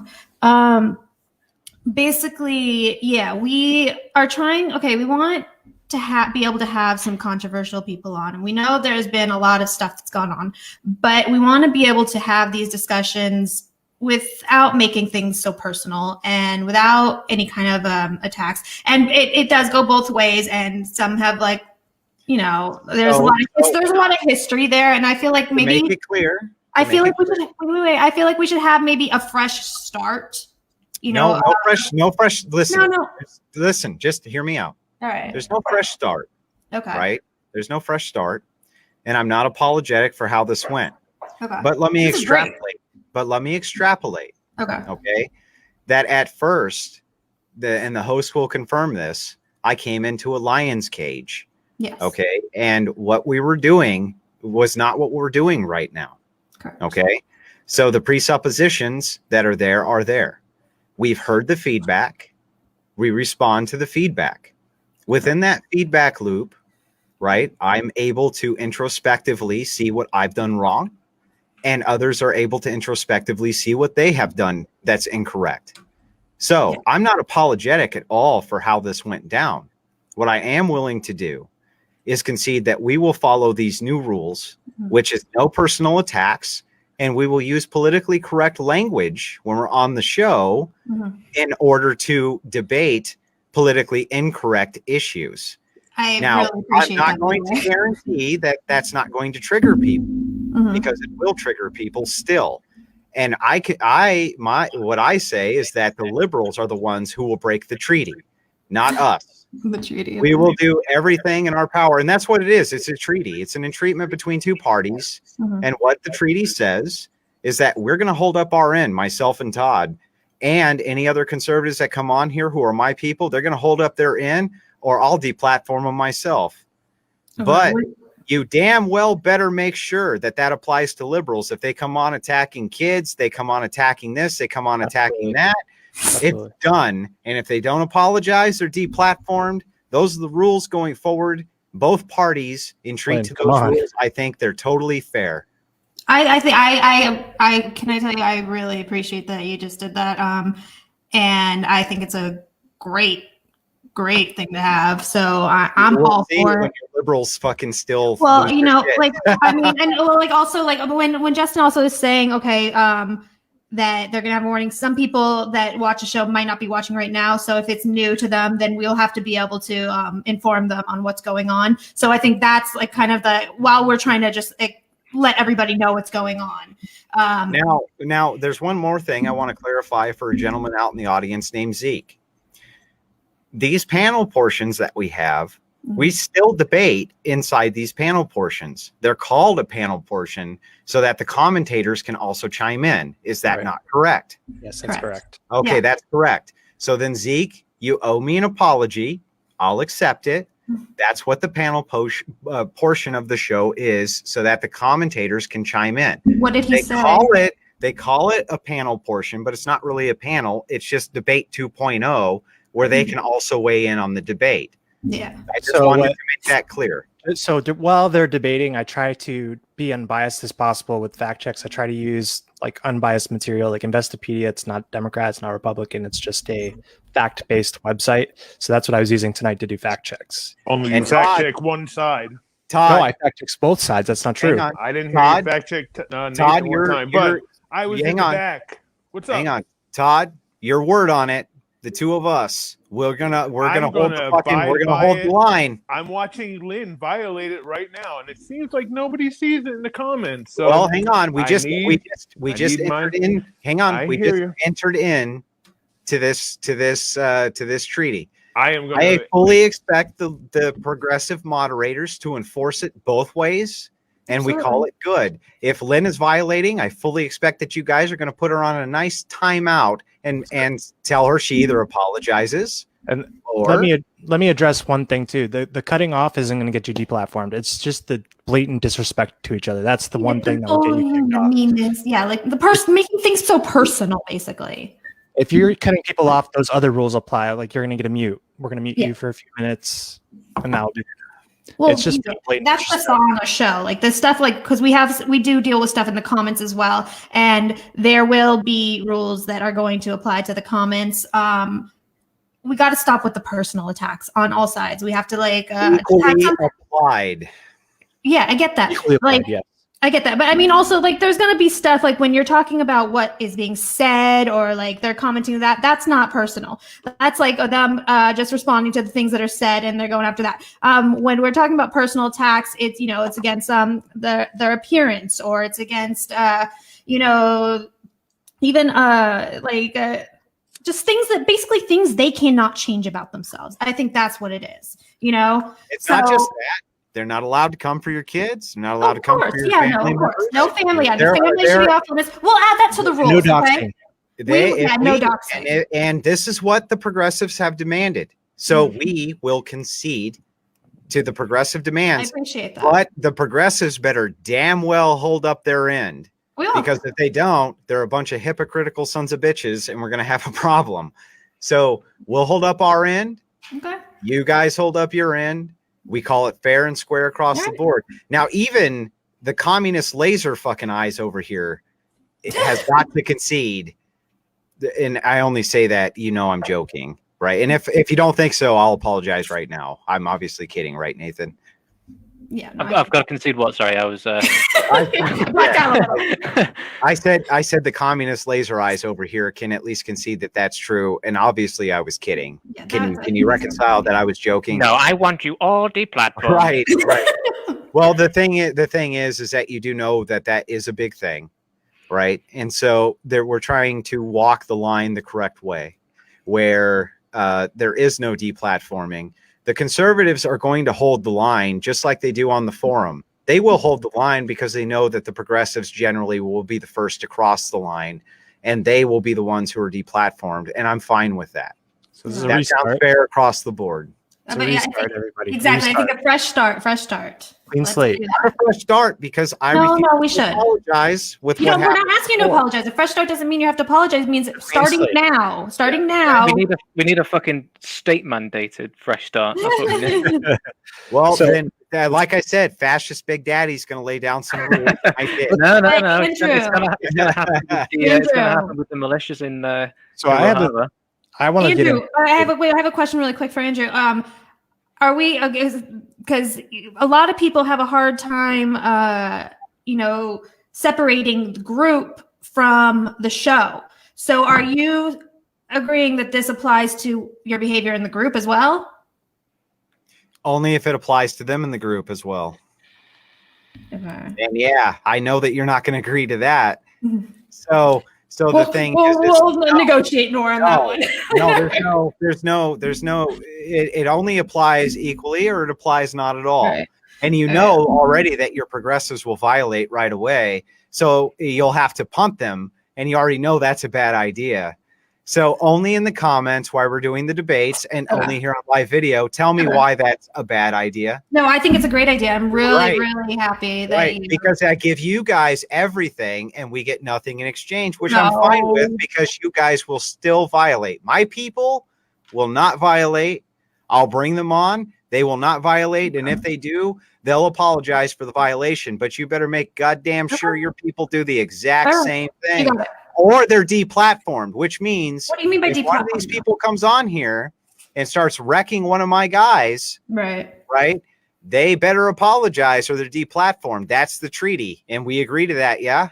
Okay, yeah, and but I mean, Fair. the rules are going to be the rules that we have created, not like okay, because like some people might get offended by something, but if they're not in the rules, then that does not count. So we will add for you. We will add families are off limits and stuff to the rules because that's not actually in the rules right now. All those We will things add that for you.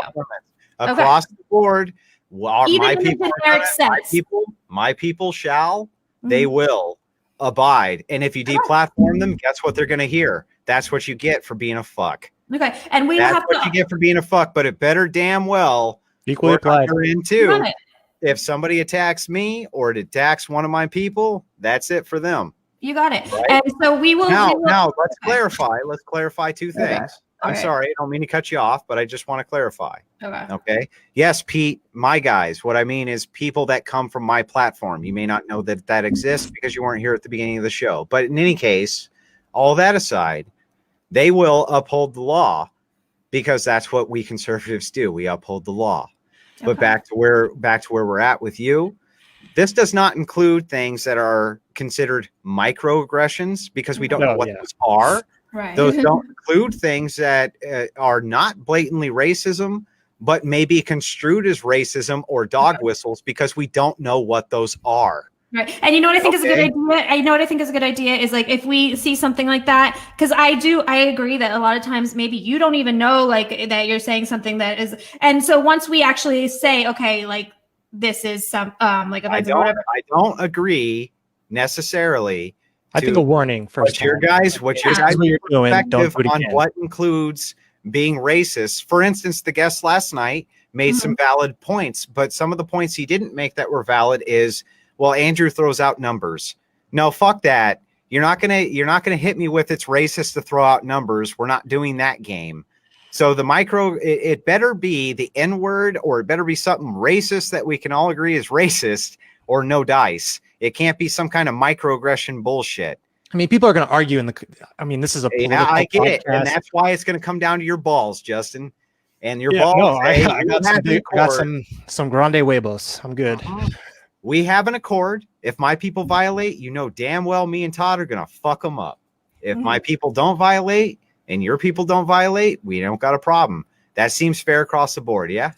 I think that's That'll be great. equally applied. And I'm just telling you now, though, it's gonna, if it's kind of like borderline in that gray area, we'll give a warning first. But if it's just blatant, then they're out. Fine. Right. I'll yield the modification. All right. But remember, the second we see that you guys aren't enforcing the treaty that we just made of 2021. Well, I think right? Lynn actually did. Lynn just get muted or something because she's messaging me right now. Lynn just said, I Lynn had just to said mute her fresh 'cause- start, fine. So fresh Yeah. start, fine. Yeah, So I'll here we unmute her go. really quick. So here we go Okay, so- back, and we'll just end it with this, right? So I would Again, like to say that Justin's already enforcing some of these equally because he just did it to a liberal. So understand. just know that we are going to be doing this equally. But back where we were at, okay, the rules. I want you to explain to the audience. The rules were my idea. They that- right, right, Yeah, yeah. they were Influenced by myself, and that this new entreaty was influenced by me. Absolutely. Yep. I mean, we And that had no I was idea the you were one going who to say put that. them So up. we had Now, no idea. What? we will abide. We will abide by these rules, Mhm. and that's that. Thank you. Make damn sure your people do too, and that's all I got to say on You it. got it. Yep. Thank you, Andrew. All right, I let's really start appreciate that. discussing the debate tonight. So I actually have more questions for Nathan than I do Andrew because Nathan's are kind of out of the norm. So one thing that you had said tonight was that. By the way, communities- thank you, Nathan. That was a It was lot of great fun. today. I loved it. That was a ton of fun, and I Yeah, really that was a good one. appreciate it. Yeah. Oh, and Andrew also said that he would get you a camera. Yeah, I did say. Well, look. No, To be totally fair, camera. I felt body language is part of debating, and I felt that you were at an advantage there. So I said, man, if he wants a camera, tell him, and I'll send him £30, and he can go buy a fucking camera. You know what I mean? And I wasn't trying to be a dick about it. I was just saying I would prefer to see you on. Like all our businesses in here in lockdown at the minute. Anyway, I mean, I suppose I could probably gotcha. order one online, Yeah, but I just can't be bothered. Michigan's the same fucking way. Yeah, are you a Youper? No, I'm not a Youper. Oh, No, I'm not a Uper. I'm way south of the UP, but I do go a lot to visit the to visit the snowmen. the Inuits. Yeah. So whereabouts are you in the UK, by the way? It's Liverpool. It's sort of in the northwest of England. Yeah, I know where Liverpool is. Yeah. So I did want to just ask you some general questions that have absolutely nothing to do with debate. All right. Fair enough. Yeah, just for funny. And so I was listening to, I listen to a lot of socialist programs, a lot more than I listen to my side. And my logic behind that is I want to know what the enemy's up to, right? So I did want to ask you, the last guy I heard speak about the Queen said, I want to roll her over and rape her corpse cold, which I thought was hilarious. Wait, who said that? Sorry.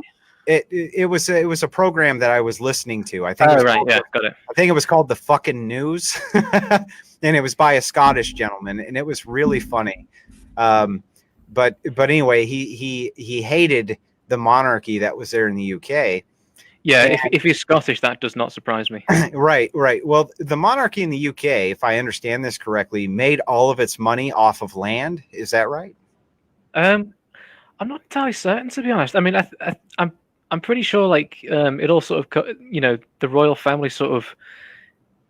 Well, there was the War of the Roses, wasn't there? That was the English Civil War, which established. I can't remember what the name of the royal family was. To be honest, I'm not particularly good on English history. But Did you say you're not good on English history? Well, I mean, You know American history more, huh? Well, that actually doesn't surprise me because he said, "So goes America, so goes the world." Essentially, I'm paraphrasing, but I would understand that. In the modern world, I think that's very true. Yeah, I think you're right, but my understanding is that a deal was brokered so that the English, or that the monarchy essentially could lease out all of the land holdings that it had in order to be public works, and that the way that they make all their money is off. Yeah, it's through rent extraction. It's through rent extraction. Yeah. Yeah. Yep. So under your ideal system, I would think that you would probably want that seized back pretty much right away. I think I certainly would. Right. But yeah, I mean, I believe did, I'm a big believer in in land reform. But they didn't own it. Land. It was theirs, and the people did give them the authority to own it, right? Yeah, I mean, they kind of gave themselves the authority. Well, not really. I mean, ownership of land is a function of power, primarily. Sure, I agree. But I think that any monopoly that is inherently enforced by violence is unjust, and it should be undone. So, well, that's almost. I'm sorry. I mean, not necessarily all of them, but in ones like that where clearly the public benefit of of land redistribution would vastly outweigh the the good given to fucking some royal family criminal to rape kids on publicly owned, publicly subsidized housing, which is basically what the royal family get up to in Buckingham Palace. I think the benefits probably outweigh the negatives. But it was a pretty good deal to broker, right? So you're going to have to hand it over to Parliament. So you say, okay, we'll go ahead and hand over the throne, but we do own all these lands. So you go ahead and pay us for these lands residually forever, and we'll hand it over. Isn't it kind of fucked up to go ahead and take that back away after the deal is brokered? Yeah, well, I mean, I suppose they can get a job. But that's not really what I asked. I'm really saying, they made the deal, and the deal was if we get rid of the monarchy, things are going to be better. And the monarchs are like, but hey, we own all this land. We'll go ahead and lease it back to you. And your empowered democratic government made the deal. Isn't it kind of fucked up to back out on the deal? Well, yeah, I mean, people sort of back out on deals all the time. I mean, all deals are inherently subject to change. They're all completely political. if people voted to do land reform, it's just democracy. But you and I can both agree that England wouldn't exist right now without the monarchs having been in power for as long as they were. Well, no, it wouldn't look exactly the same, would it? Right. Well, it may not even exist at all. So the thing is, sure, it would be like I don't know, some like Viking colony or whatever. But their deal was their deal. Their deal was their deal. And one of my biggest problems with communists is that they tend to back out on deals that they make, and it's upsetting to me. You made a deal with the monarchy. It's their shit, and you want to take it, right? I mean, yeah, sure. I mean, they kind of. I mean, they kind of like gave themselves that, that. No, that right. They didn't give it to themselves. It was brokered. I mean, to be fair, I'm not particularly up to date on on English history. I don't know as much about it as I actually do about American history, to be honest. That's fascinating. Wait, can I ask you? Yeah, it's kind of bizarre, isn't it? Nathan, how old are you? Not really after your explanation last night. I'm going to go ahead and mute my mic, and I'll turn it over to Todd. And I actually wanted to ask a couple of questions really quick. I wanted to ask Nathan, how old are you? I'm 28. You're 28. Okay. Uh-huh. Also, I wanted to hold on. Let me just find it. Give me 1 second. Yeah, I just wanted to say hi to Mike, my friend. He's his first time watching, so I just wanted to say hi. Hi, Mike. All right, carry on. All right. Todd. Oh God. Oh, sorry. Go ahead. Well, I don't know. Andrew seemed to say. Oh yeah, no, I'm good, man. I'm just hanging. Okay. I'm actually having fun in the comment section, I'm burying the hatchet with everybody. Oh, Todd, actually, I wanted to say something. You remember, What's up, bro? You remember we were talking about Cuba and Kennedy and stuff and all that yesterday. You were talking about Operation Northwood. I can't remember what exactly we said, but Operation Northwood was the proposed false flag that the Kennedy administration were considering conducting in order to justify a military intervention in Cuba. But it was Operation Mongoose that was the terrorist campaign that was officially initiated by under the Kennedy administration, although the policies of state-sponsored terrorism towards Cuba existed under Eisenhower. Correct. The Joint Chiefs started that way before Kennedy got in 60. Yeah, it's a weird flex. I love when people try to receipt flex, but yeah, I don't think I said anything wrong there. Kennedy. I think you said something about Kennedy got into office. Well, Northwood was never planned. Excuse me, Northwood was never enacted. Northwood was never enacted. It wasn't enacted because Kennedy said, no, we're not shooting down one of our own commercial airliners. Yeah, that's exactly what happened. Yeah. The Joint Chiefs of Staff actually had it planned before Kennedy got in. But I love to talk about provable conspiracies. You guys, so right now we also will take questions from anybody. If you guys have questions for Nathan or Andrew. Can you back up to Destiny's? It looks like we have one from Crazy Wolf. Yeah, I'll answer his in a second. He's a member of the forum. Okay. He can pretty much engage with me anytime that he wants to. Oh, you say you don't want to answer this? No, I'll answer it, but back up to Destiny's, please. Where is it?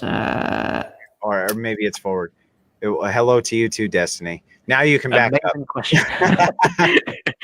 So Destiny, I don't know if you missed it. We came up with some rules. I'll DM you after the show and let you know what's going on. But I want to ask Nathan a question really quick. That's in regards to the debate. Well, let me answer. Crazy Hole. Yeah. Okay, all right. Ask Andrew if he thinks sticky money is a legitimate issue or if markets can respond in real time to demand. You'll have to flesh that out, man. Okay. Use small words. Use small words. Oh, and we also just say them really loudly. Yeah. Shout them. Shout them into the ether. Yeah. We wanted to say hi to Big Sarge too because Big Sarge. Thank you for watching. Yeah. Yo, is Robert Big Sarge? That's what Yeah. I'm thinking. I didn't know his government name. Yo, what's up, bro? His Yo, government name. I pop on cameras periodically. So we have Bob, the FBI guy. So I don't. Yeah, I know was just if going to you- say, how Bob, how FBI you doing Bob. tonight?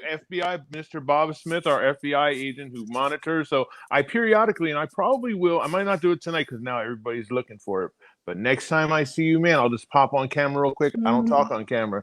People try to contact your job and do, the left is a vile bunch, but hey, we're trying to bury the hatchet, and the Treaty of 21 is going good. I haven't fought with anybody. I'm not going to attack anybody. Well, you haven't Good had a Todd is Facebook for all back. 2020. Well, no, I'm We'll talking give- about we'll just give you a now. chance. Whoa, I had Fuck 2 all hours you to attack people. people in the comments. I had 2 hours to attack people in the comments, and I was just doing my thing, being nice, because Good Todd exists. But that means the left has to do the same, and you'll break it first. I already know it. And Me? then no, the left. I don't mean you know how I speak. I speak in use Hey, Lynn, I'll use check guys. Yeah, the left. And so then Bad Todd comes out. So, Yeah, we know but that. yes, we know. Anyway, but We know that. Todd's back in the building. Anyway, Yeah. Bob, now I know your government name, and how you doing? Thanks for the support. I'm not getting your YouTube alerts. So It's I not didn't Bob know Smith, when. though. It's a different Bob. No. Yeah, obviously. Yep. So anyway, So really quick, I'm gonna get to your question in a Q&A? second, Lynn. Oh, sorry. I need something for clarification on the purpose of the debate because I think it's important to address. So two things, Nathan, you had said that in your perfect society that the communities would police. Yeah. I think that any time that that's been tried has been proven to be a horrible idea because you end up But it- having but mob rule. Like they But actually it's did it. already it's working in Rojava right now, though. So I don't. Go, I don't see right that ahead. working in America. I just don't. I mean, look at how we already go at each other just based on everything. I mean, politics, yeah, but everything else too. Like everybody, yeah. I mean, religion, because we're still gonna have freedom of religion. I assume. No, it's going to be state-sponsored atheism. No, it's going to be the I Church see of you, Stalin. Len. I It's see going to you. be it's going to be the fucking Oh, Church of that's a lot. Stalin. So No, he's being serious, man. Answer him yeah, seriously. and that is partly a serious answer because religion is a problem to Marxists at least. But I don't know about. I don't want to miss commie Nathan. Well, let so him Nathan. Tell let me. him speak for himself. Well, why don't we Justin, get to Lynn's question? Yeah, I mean, if you're talking about, I would if you're like to talking hear. about, I would freedom like of to hear the religion, answer I mean, to this, Justin. Please, let's see. I have If one more question as a follow up. was it the freedom of religion part you want me to answer? Because Yeah, I think because people feud over religion. I mean, look at the Yeah. Middle East. Well, I don't know that the wars in the Middle East are always necessarily a function directly of religion. I think it's. I'm saying I separate of America. think most of the time actually in the Middle East it's. I mean, particularly certainly in the present day it is basically almost all of it is basically a function of like intervention by foreign powers. I mean, there's a reason why like all of the worst theocracies in the Middle East are basically supported by the United States, like the Saudis. Yeah. Okay. Yep, I'll I mean, that. I mean, there's a reason why like Al Qaeda came out of Afghanistan. Well, it's because the United States intervened. No, it's because Yeah. communists. It's because communists set it all up, and went to war with them, and they ended up with lots and lots of weapons, and they were very, very pissed off. Didn't have anything to do with the Western world. Actually, Rachel says you're the most likable communist. the actual sort of Al Qaeda militias actually were formed from the militias that were supported by the United States. That's true. There was CIA intervention, but look at the time frame. When Yeah, I was know. the I know. CIA Yeah, right. I know. It was. It was basically a defensive war. right. By communists. By communists. Say it was by communists. against the commies, against the liberal lefty Right. pinko commies. But basically, it's just a fairly obvious example of a terrorist cell that is directly a function of American foreign policy.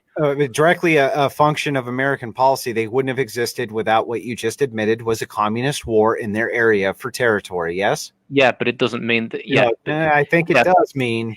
Yeah, but it was still a choice to create those militias. Okay. Well, of course it's. Well, let's get Go to ahead. Lynn's Yeah, question. answer Lynn's question really quick, and then I have a follow-up question. It's a false premise question. If she wants to don't go like the ahead neocons, and right? ask the question, Andrew, do you think there's a difference between a Trump supporter and a conservative? That's not a loaded question, but she starts with a premise that's inaccurate, so I'm not going to answer it. I don't know about you, Andrew, but Todd has said before that he doesn't like the neocons. I don't like neocons any more than I like you new neolibs. But that aside, my issuance with the Republican Party has no bearing on somebody asking me a loaded question, meaning a question that has a premise. So what she said is, what's the difference between Trump supporters and conservatives? What does that infer, Justin? That there is that what? Yeah. Right. Did you say war? I'm sorry. You cut out for a second. She said, what's the difference between a Trump supporter and a conservative? Right. Well, conservatives are usually pro-war. No, Trump was he's like trying to get to some kind of point. It's a loaded question. Anyway, I don't think it's that loaded. I feel like I'm a little curious myself. I don't think that's loaded. I think that's the answer. I think that's the answer to the question. What?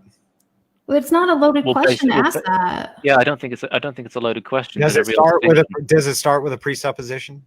Just answer the question. I mean, is there a difference between questions that start with presuppositions? Oh, come on. So Nathan, my next question is, so you had mentioned in your Perfect Society that like for things like food, it'd be, community owned and basically it would be free, I would assume. How do you control the supply and demand in that society of the food? I mean, when you run, say everybody in that society wants a 16 ounce sirloin, right? But there's no price for it. You can just go grab that 16 ounce sirloin. So how would you control it so that only the people, how would you control the supply and demand basically of that? Are you asking like how would you sort of like predict? Well, you can predict like population growth models, can't you? Sure. I mean, I'm assuming that's more or less the thrust of what you're asking me. Like, or are you asking me for like, No, what I'm saying is there wouldn't be enough to go around. If everything was free, everybody would go straight for the 16 ounce sirloin, and then what would be left is like Cheese Whiz or something like. First come first serve. Well, I think you should basically, I think basically you can have a rationing system. Tell them about the food lines in Venezuela and how they're good. Well, I mean, I can get to Venezuela. Are we talking about how Venezuela is socialism, so we're going to become Venezuela? I'm asking Nathan. He seems to like the Venezuelan model. He says that. Did he say that? I didn't hear that. American, absolutely. Really? He says America's the not reason really why Venezuela. Well, you didn't say. Whoa. You didn't say that our sanctions. I actually wrote it down in my notebook last night. So do you want to clear the air? You did tell me that American sanctions were the reason Venezuela failed. I'm not a fan of the regime in Venezuela, but yeah, I mean, the crisis in Venezuela basically is a function of American sanctions. But I want to back up again to that food food question. I do get what Nathan's saying. So I think basically, like the idea of like a food program like that is to make sure that it's basically a social safety net for food. That's essentially what it is. I mean, there's food where there's enough to go around, like things like you can grow, like corn. Yeah, I mean, like there's no reason we can't do that. But things like that are there's less supply of, like steak, fish. Would you have prices on those goods, or would there be some sort of trade or bargaining system? I mean, possibly, yeah. But you would still have, you would still have like the fisheries and the farms be collectively owned. There's a lots of possibly and maybes and this and that. You notice there's not really any. Well, yeah, because it's a hypothetical. Well, but within hypotheticals, you can still come up with concretes. Okay, well, I mean, I don't really need to. I mean, I don't know that we're in any danger of becoming a communist republic anytime soon. Yeah, but it is important to watch out that you do tend to steer more towards communism than socialism, sir. I mean, okay. I mean, sure. Yeah, sure. And that's one of the main principles I wanted to flesh out. And I am glad that you came on so that we could have that style of debate. And it was excellent. So I thank you for that. Let's get to the questions that people are asking because there's a few of them. So I can't answer that one, and you guys already know why. So skip it. why? Because we're going to have a debate on that very. Oh, right. Okay. All right. Fair enough. Okay. Wait. Well, let's get to Michael then. What is the incentive for a supplier to supply a sirloin steak if there was no people buying it? The government won't provide specific cuts. No, he's right on that. It would just be ground beef. Okay. Wait. Here is it. No, that should be answered. That was asked to Nathan. Let him answer it. Oh, Sorry. okay. Sorry. Can you? Yeah. I'm sorry. What's basically what he's asking is what is the incentive for supply in your society? Like he's using this. What is this? Yeah. What do you mean? What do you mean there'd be no people buying it? Because so if you think about it in our society and yours, you have lots of different options. You can buy Pepsi, you can buy Coke, you can buy, and the reason why we have those options is because there's little differences in taste, and they're able to use prices to kind of. Okay, yeah. So let's say we have like a sort of, I don't know. Let's say we have like let's call it a communist system for like basic, to provide like a basic sort of subsistence of goods, but you have. But you have like a sort of socialist-owned farm system that maybe could provide like maybe could provide like sirloin steak or whatever it is. Well, then in that case, there would be people buying it, wouldn't there? Because you would have certain things that are not commodified and certain things that are. Okay, I got you. So there certain things, just so like the basic necessities for survival, like potatoes, you can grow potatoes. Yeah, I mean, there's basically no reason why the government can't do that. I mean, I'm not saying like we want taxpayer funded steak dinners for everybody. But wouldn't they have to do like mass land? They would have to actually have to go and take pretty much a bunch of farmland from people if they did that. No, because the farmland would already be owned by the people who own the farms and the people who work at the farms. So then only the people. Those are commodities. So. Well, land is a commodity. Well, you can get to land as a commodity if you want, but we're not talking about land. We're talking about we're talking about like the actual like the actual. We're talking about the actual product. You said it would be commodified, and so that doesn't make any sense. Yeah, I mean, sure, you could maybe commodify like a sirloin steak. It doesn't mean you would necessarily commodify land. Rachel also wants to know what you're make the sirloin steak, sir. Pardon? I'm sorry, I missed that. What do you need to make the steak? Yeah, I mean, sure, you can decommodify one and not the other. It's okay, not, let's move on. That's not like rocket science. Does anybody remember when Boris Yeltsin went to a supermarket in the United States and he was just marveled by the selection and that regular Americans were eating better than people in the Politburo? Maybe because I'm old, I remember that. It was in 1989. I don't know how we can compare the two. Do you not think that might possibly be caused by the fact that the Eastern Europe was probably the most severe case of economic retardation in history, and that basically the United States had maybe a couple of 100 years advantage on the Soviet Union. American. Hey, I don't think so. In fact, the term Third World originally referred to Eastern Europe and particularly Russia. So did those EU sanctions that the EU took out on Venezuela, did that hurt Venezuela too? Or is that just the great bad Satan America, Nathan? I'm just asking. Well, the EU sanctions, the EU sanctions, yes. The EU sanctions on Venezuela have been very harmful. In fact, the British government have been stealing their gold supply. So that's also very harmful. It's part of a pattern of very deliberate, targeted economic sabotage in order to create all over crisis. the world. Wait, stealing their gold? All over the world. Is it because their gold is commodified? No, they have. Good one. Well, they live. They live. Go ahead, walk through the trap, bro. Well, yeah, we have it's because we have a global capitalist system. Yeah, I mean, okay. Because it's commodified. I mean, yeah, the way Yeah, the way that the way their banking system works now is actually they need gold to pay their debts. Right. So the way that their banking system works. The So way we that can it change works- the banking system, Yeah, right? well, yeah, they can get taken off the gold standard. Or everyone else could go back on it. Well, yeah, I suppose Yeah. they could if they Yeah, wanted to. and then it would be commodified, like you just explained. But anyway, I digress. I'll yield the floor. Well, Rachel had a question for Nathan.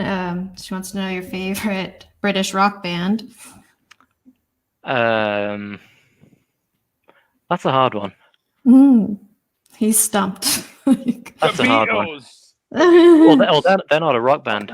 Oh no! Is Iron Maiden British? Yeah, Iron Maiden are British. I They're from, fucking they're love from Iron Birmingham. Maiden. Iron Maiden's They're great. from Birmingham. My friend's seen them live a few times. Apparently, they're really, really good. So have I. I saw them live twice. Both times. Did they kill Eddie? They did not kill Eddie either time, but they killed the That show. is, that is no. That is disappointing. Yeah. They could establish the value of their guitars. It was insane. Anyway, go ahead. Alex said the Who is his. The guitar yeah. standard. Didn't you know they have the guitar standard? The guitar standard. I don't know if the Beatles would be considered a rock band. Yeah, I think don't know. I don't. They're I rock. don't- They're I rock. don't- I don't really care about anything across the pond, but yeah, I mean, I guess if I want to sound cultured, So Come on, Alex man. seems to want- Alex Sergeant seems- Pepper's Lonely Heart Band was only like the worst shit ever. Andrew, so Alex seems to want to debate the teacher. I don't know if is he somebody who would want to come on and do a debate? I cannot speak for the teacher. The Well- teacher. Listen, let me Yeah. just give you a backstory here. Okay, let's hear it. The teacher is Definitely rock. the teacher. Oh, Queen. I listen. The guy has been an enigma for me forever, and I talk to him on the phone all the time. Mhm. He's brilliant. He's insane. He's everything you want on the show, right? Will he come on? I have no freaking clue. Would he destroy Alex? Alex, I would not want that debate. Just saying. Wouldn't ask for it, but hey, it's up to you, and I'm willing to help facilitate that if that's something that they want to do. But the teacher is the teacher. Even I listen to the teacher. Oh. Well, okay. Yeah, I like Queen. Let's see. Where are we? As Andrew stated, commies don't follow no treaties. Okay. Well, neither do a lot If- of capitalist nations. To be fair, I mean, the He was- United he was- States has a pretty long record of breaking international law. Right, Yeah. Nathan. But don't take it literally, my friend. Yeah. What he's saying is because we just made a new treaty, Right. right? He's Mhm. super upset because he doesn't. Oh, you're talking Oh, about that, yeah. Yeah, he Right. doesn't think he can follow the terms, so he's saying, "Well, I'm a communist, so I'm not going to follow the treaty," type of thing. That's all. So Yeah, Destiny. I'm sorry. I thought he was talking about earlier was when Brian, you were yes. talking about the how like communists don't follow like the No, I think he's talking about land our reform, treaty. and all that stuff. I thought it was a reference to that basically. Well, I mean, So to be fair, there hasn't been that many communist societies, honestly. But So Destiny said, do you think we as Americans could seriously only take what we need in a free-for-all society? who's that directed at? I don't know, I actually. think I we all was can literally answer it. thinking the same thing. I would I think imagine we that's should all targeted answer to Andrew. I'm happy to answer it if it's directed at me, but she's got it. Destiny, want to clear that up on who it's directed at? So we- I'd like to answer that one just because I Yeah, think go it's an ahead. interesting question. No, I don't. I don't think we could. I think it would end up in some sort of civil war, civil distress. Personally, just I mean, we couldn't. I want to believe in the better good of people that people would do that, and everybody would only take their share. But just seeing the way that our world is, I guess I'm a little bit cynical. So here's another one from Crazy Hole. So basically, under Nathan's scenario, gold has no value other than utility. I wonder if he's okay with cryptocurrency. He'll be fine with it. Yeah, I mean, sure. I mean, whatever. I mean, I just don't think that we should have the gold standard. Okay. Well, Rachel says, how Who's does we? Andrew balance being strikingly handsome and brilliant? Well, it's hard. It is hard, but as I told you, because full head of hair, full head of hair does it every time. Anyway, let's see what we have. Oh, so it's and definitely let me make a toast. Okay. This is vodka. Attaboy. It's not real Russian vodka. But Oh, I just expect that too. Have you had a toast, comrade, a toast. pineapple mango vodka with Diet Peach Snapple? Try it. It'll change your life. I don't, no. It either tastes like acetone or I don't drink it. But anyway, go ahead. God. You need to get the fucking paint stripper. Yeah, like I said, if it doesn't taste like acetone, it's worthless, man. Well, it's the spec. The I have truth the spec. is that I should have the fucking eye lasers because I already know that you don't drink the acetone. You're only a communist in name only. You don't drink the. I'm a kino. No, I want fucking government subsidized vodka. Actually, This is not government subsidized. It'd be Mr. Boston's every time. well, I feel like it should be government subsidized. I know you. I know you Once. do, but the reason it tastes so good is because it's not. You should get with one of our former guests who were on last week. He wants himself subsidized too. You probably get along very well with him. How about the public option for everything? We'll just do that. Yeah, I mean, I think basically what I was talking about with food was I mean, sort of government similar to the public option. Yeah. Yeah, I'd be cool with that. Just have more competitors, drive down prices. Yeah, I mean, it sort of acts as like a social safety net, and maybe fancier things can still be commodified. I mean, that's basically it. I mean, that was the whole point between drawing a distinction between like healthcare being completely decommodified versus like manufacturing. I mean, like cars aren't necessarily like aren't by definition necessary, but everybody has to eat and everybody has to have healthcare. So you want one to be decommodified and the other not necessarily. Yeah. Okay. I'm okay with that. With limitations. I have to chime in for a second, and can we move back to Alex? I know that we try to get these Q&As done. I'm really, really sorry, sir. The hosts have made it clear that they really want to try to get to as many of these questions as we possibly can. So any of that are asked of me, I really want to try to get to. I hope that that's not, kind of stepping on your balls there. You know what I mean? Oh, Richard Eldridge just did a decent comment about the gold standard doesn't work because of fluctuations in the availability, and that's true. And that was basically the reason for the end of the for the end of the Bretton Woods system, because basically because it became clear in the 1960s and 1970s that the government was going to move from a trade surplus to a trade deficit, and so which basically caused concern that they weren't going to be able to continue deficit spending because there was a fear of shortage of the American supply of gold. And so in the early 1970s, the Nixon administration just temporarily suspended the convertibility of gold, and then I think it was like a couple of years later they suspended it permanently. So wait, America doesn't have the gold standard anymore? No. Oh my God! What, dude? Wait a minute. God, you won't let it go. I won't let it go. No, I won't. But somebody just kept it going for so long, and my economic friend would not correct the record. So now Nathan can. So I just stayed out of it. I know, and that's the weirdest shit ever. So, but anyway, okay. So there's no gold standard. Okay, cool. There is no gold standard. That's established. Okay. Can we back up to Alex's comment real quick, just so I can answer him? I'm sorry, Nathan. I know that you probably needed to say what you needed to say, but let's try to go after these comments if we can, because I think a lot of people probably have questions for you and me. Go back to Alex, please. Is this the one you're talking about? No, he was asking if I would please set up a debate. Yeah. Okay. But well, I mean, just why don't you? Andrew, talk the teacher into having a discussion with me on his platform. I think we already addressed this one. To come on here, politically provoked. Alex, I'll do my best. Listen, man, the guy is still an enigma to me, but please go on the platform and engage with him. I think that he will come on. The guy's got balls the size of the Death Star, and he's quite brilliant. So go on there, talk with him. use your name. It's not a big deal, and we'll see what we come up with. Yeah, Hey, go on Brittany, Rebel did you Farm. get to the Death Star yet? Are you at the Wait, the Death Death- Star in What- Star okay, Wars? can I yet? tell you guys something? All right, Tell so us.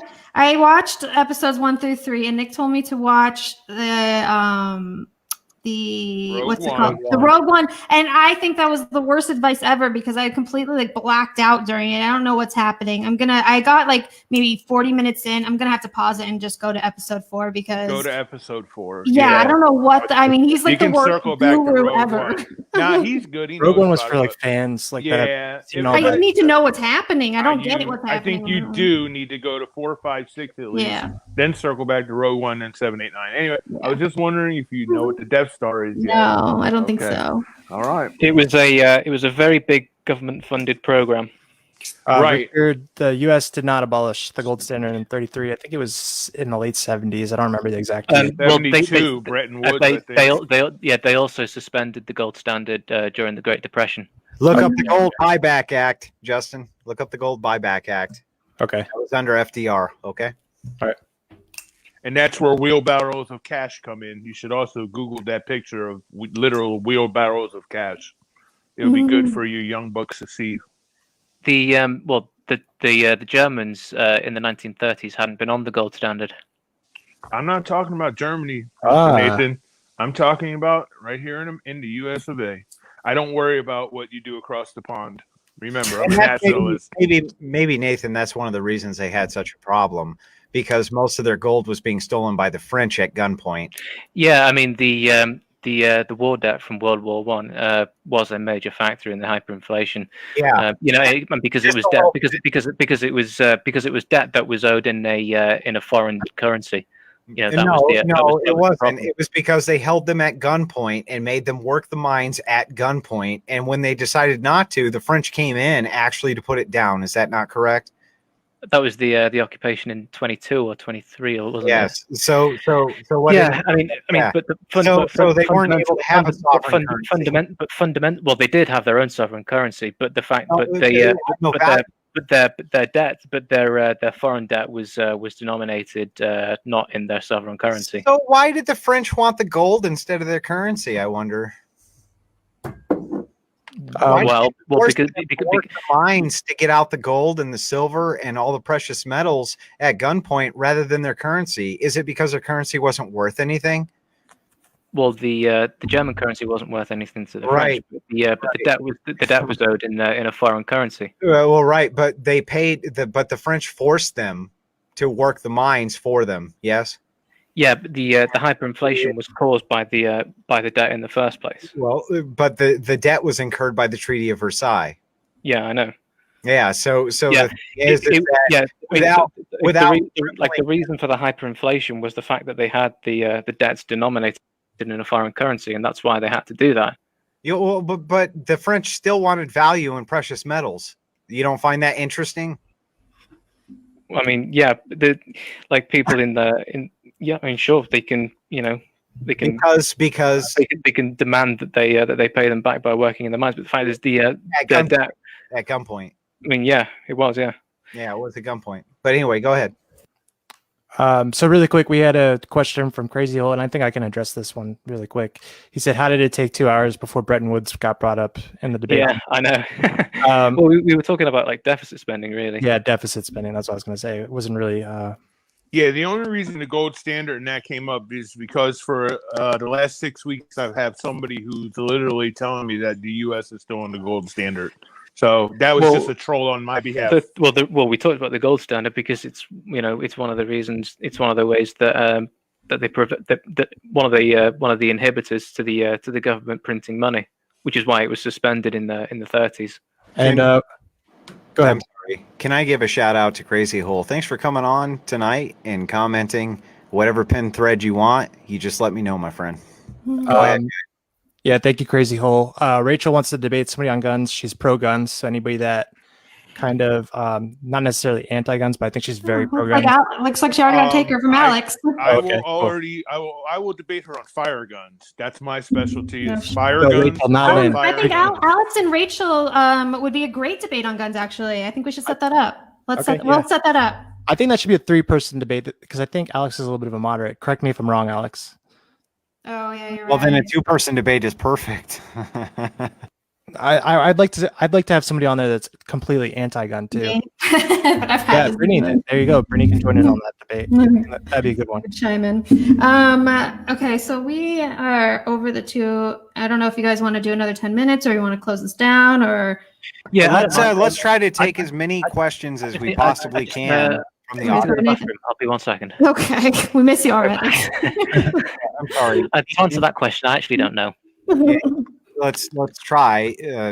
Just good decorum. They took the time to come on and Yeah. do this. Yeah, so take our let's time and make sure that we vet all the questions that come through. That seems fair, right, Nathan? He's in the bathroom. Oh. He's in the loo. He's Well, in the loo. He's in the loo. I'll answer any of the ones that are coming my way. I want to. Well, Destiny actually had one for. Oh, you got it pulled up already. Yep. I don't know what she means by that. Do you? Yeah, I think she's saying like if we were in a free fall and all the Yeah, markets collapsed and we only So- had so many so- goods. I can answer that. So, All right. Destiny, nothing's ever a free for all. So, anywhere humans operate best when they cooperate, and that seems to be intuitive inside of people. There's no society that I'm aware of ever that we have any historical accounts of that are free for alls. And it's not that a free for all wouldn't work, because it would. You could have might makes right. But generally speaking, humans are pack animals and we tend to cooperate. Nobody here is really talking about having a free-for-all society. We're talking about the proper way to regulate society as we're all members inside of it. So we just had a debate versus, essentially he calls himself a socialist. I say communist. I don't think I'm more socialist. I don't think that that's particularly disparaging towards him because he seems to embrace that. So I hope I answered your question.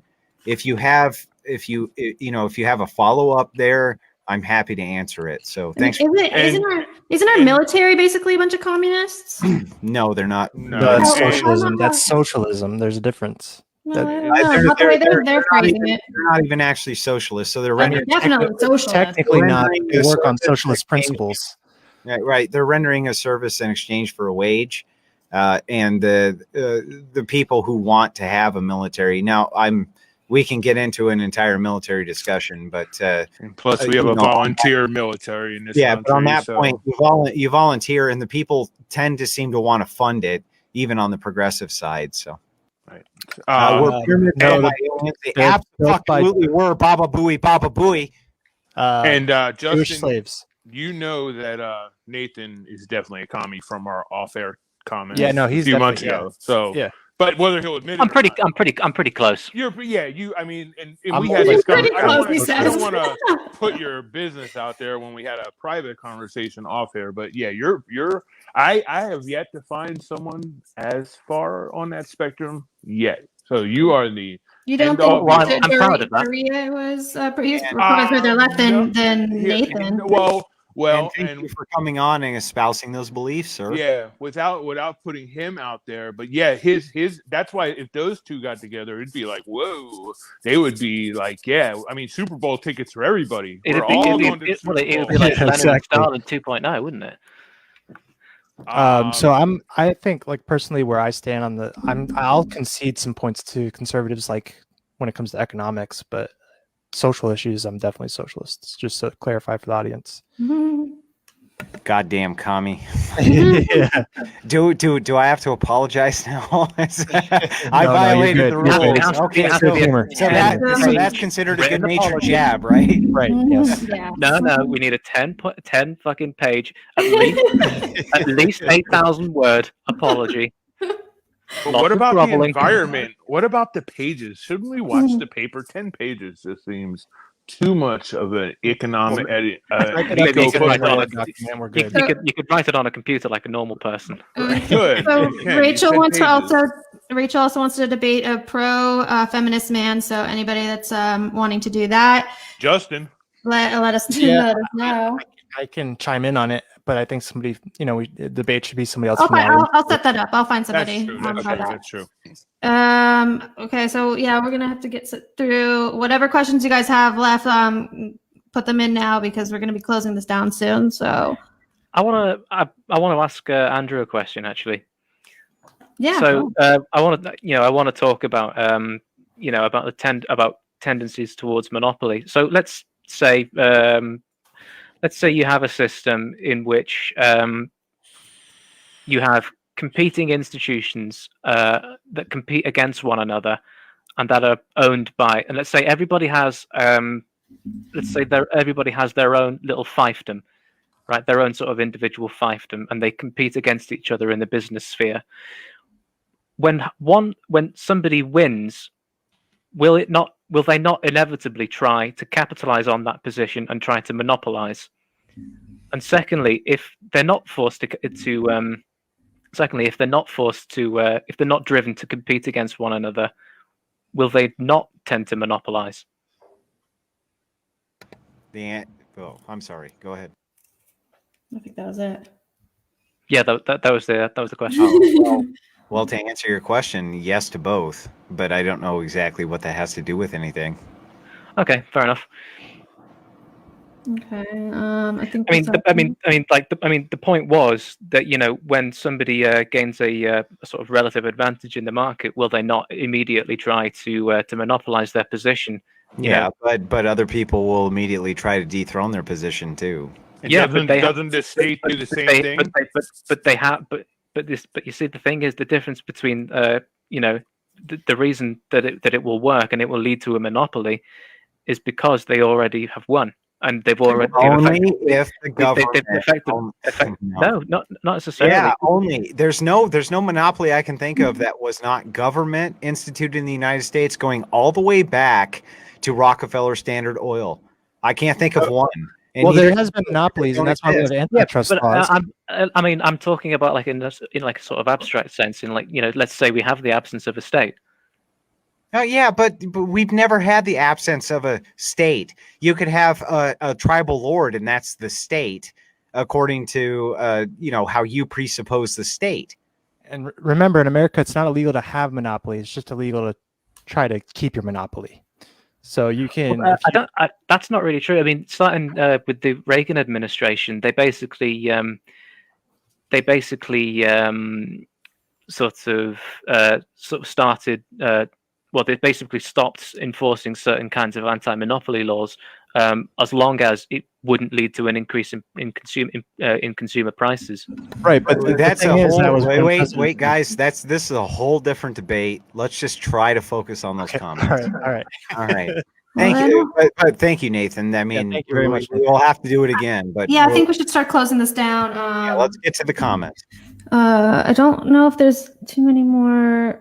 Wait, was this? Did we already get to this one? Is there any way we could have a system where we have a basic needs? That's all you, Nathan.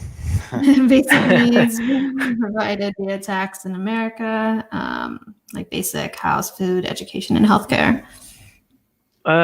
Well, my answer to that would basically be, I think you should have like a welfare state as a, I think you should basically have, an implementation of FDR's 4 freedoms, implemented by the state. And I think for the, I think that for like, I was talking about this a little bit yesterday as well with Todd. I think basically how it should apply to business is, whenever a privately owned firm wants to sell itself, or it wants to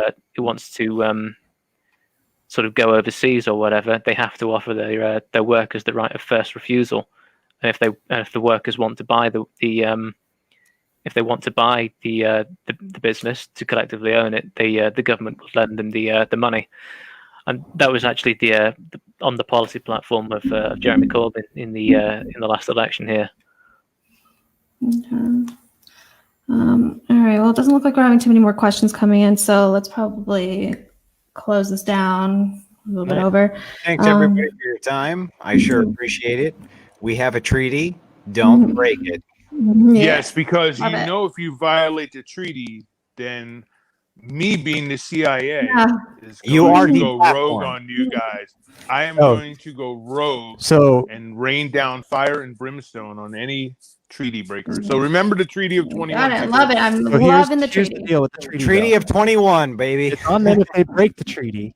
That doesn't mean fucking we just go crazy. Well, there's sanctions. No, No, there's no, We break sanctions. the don't, treaty. we don't Oh, start no, with when you warnings. break it, no- We don't when you, start with that's warnings. right. We start with apologies. If they won't apologize, they're deplatformed because we will. Right. Yeah. We and do- if they're we not do- deplatformed, then all hell breaks loose. Right. It will be Gulf Got it. War. It will be like fucking 91 in the Gulf.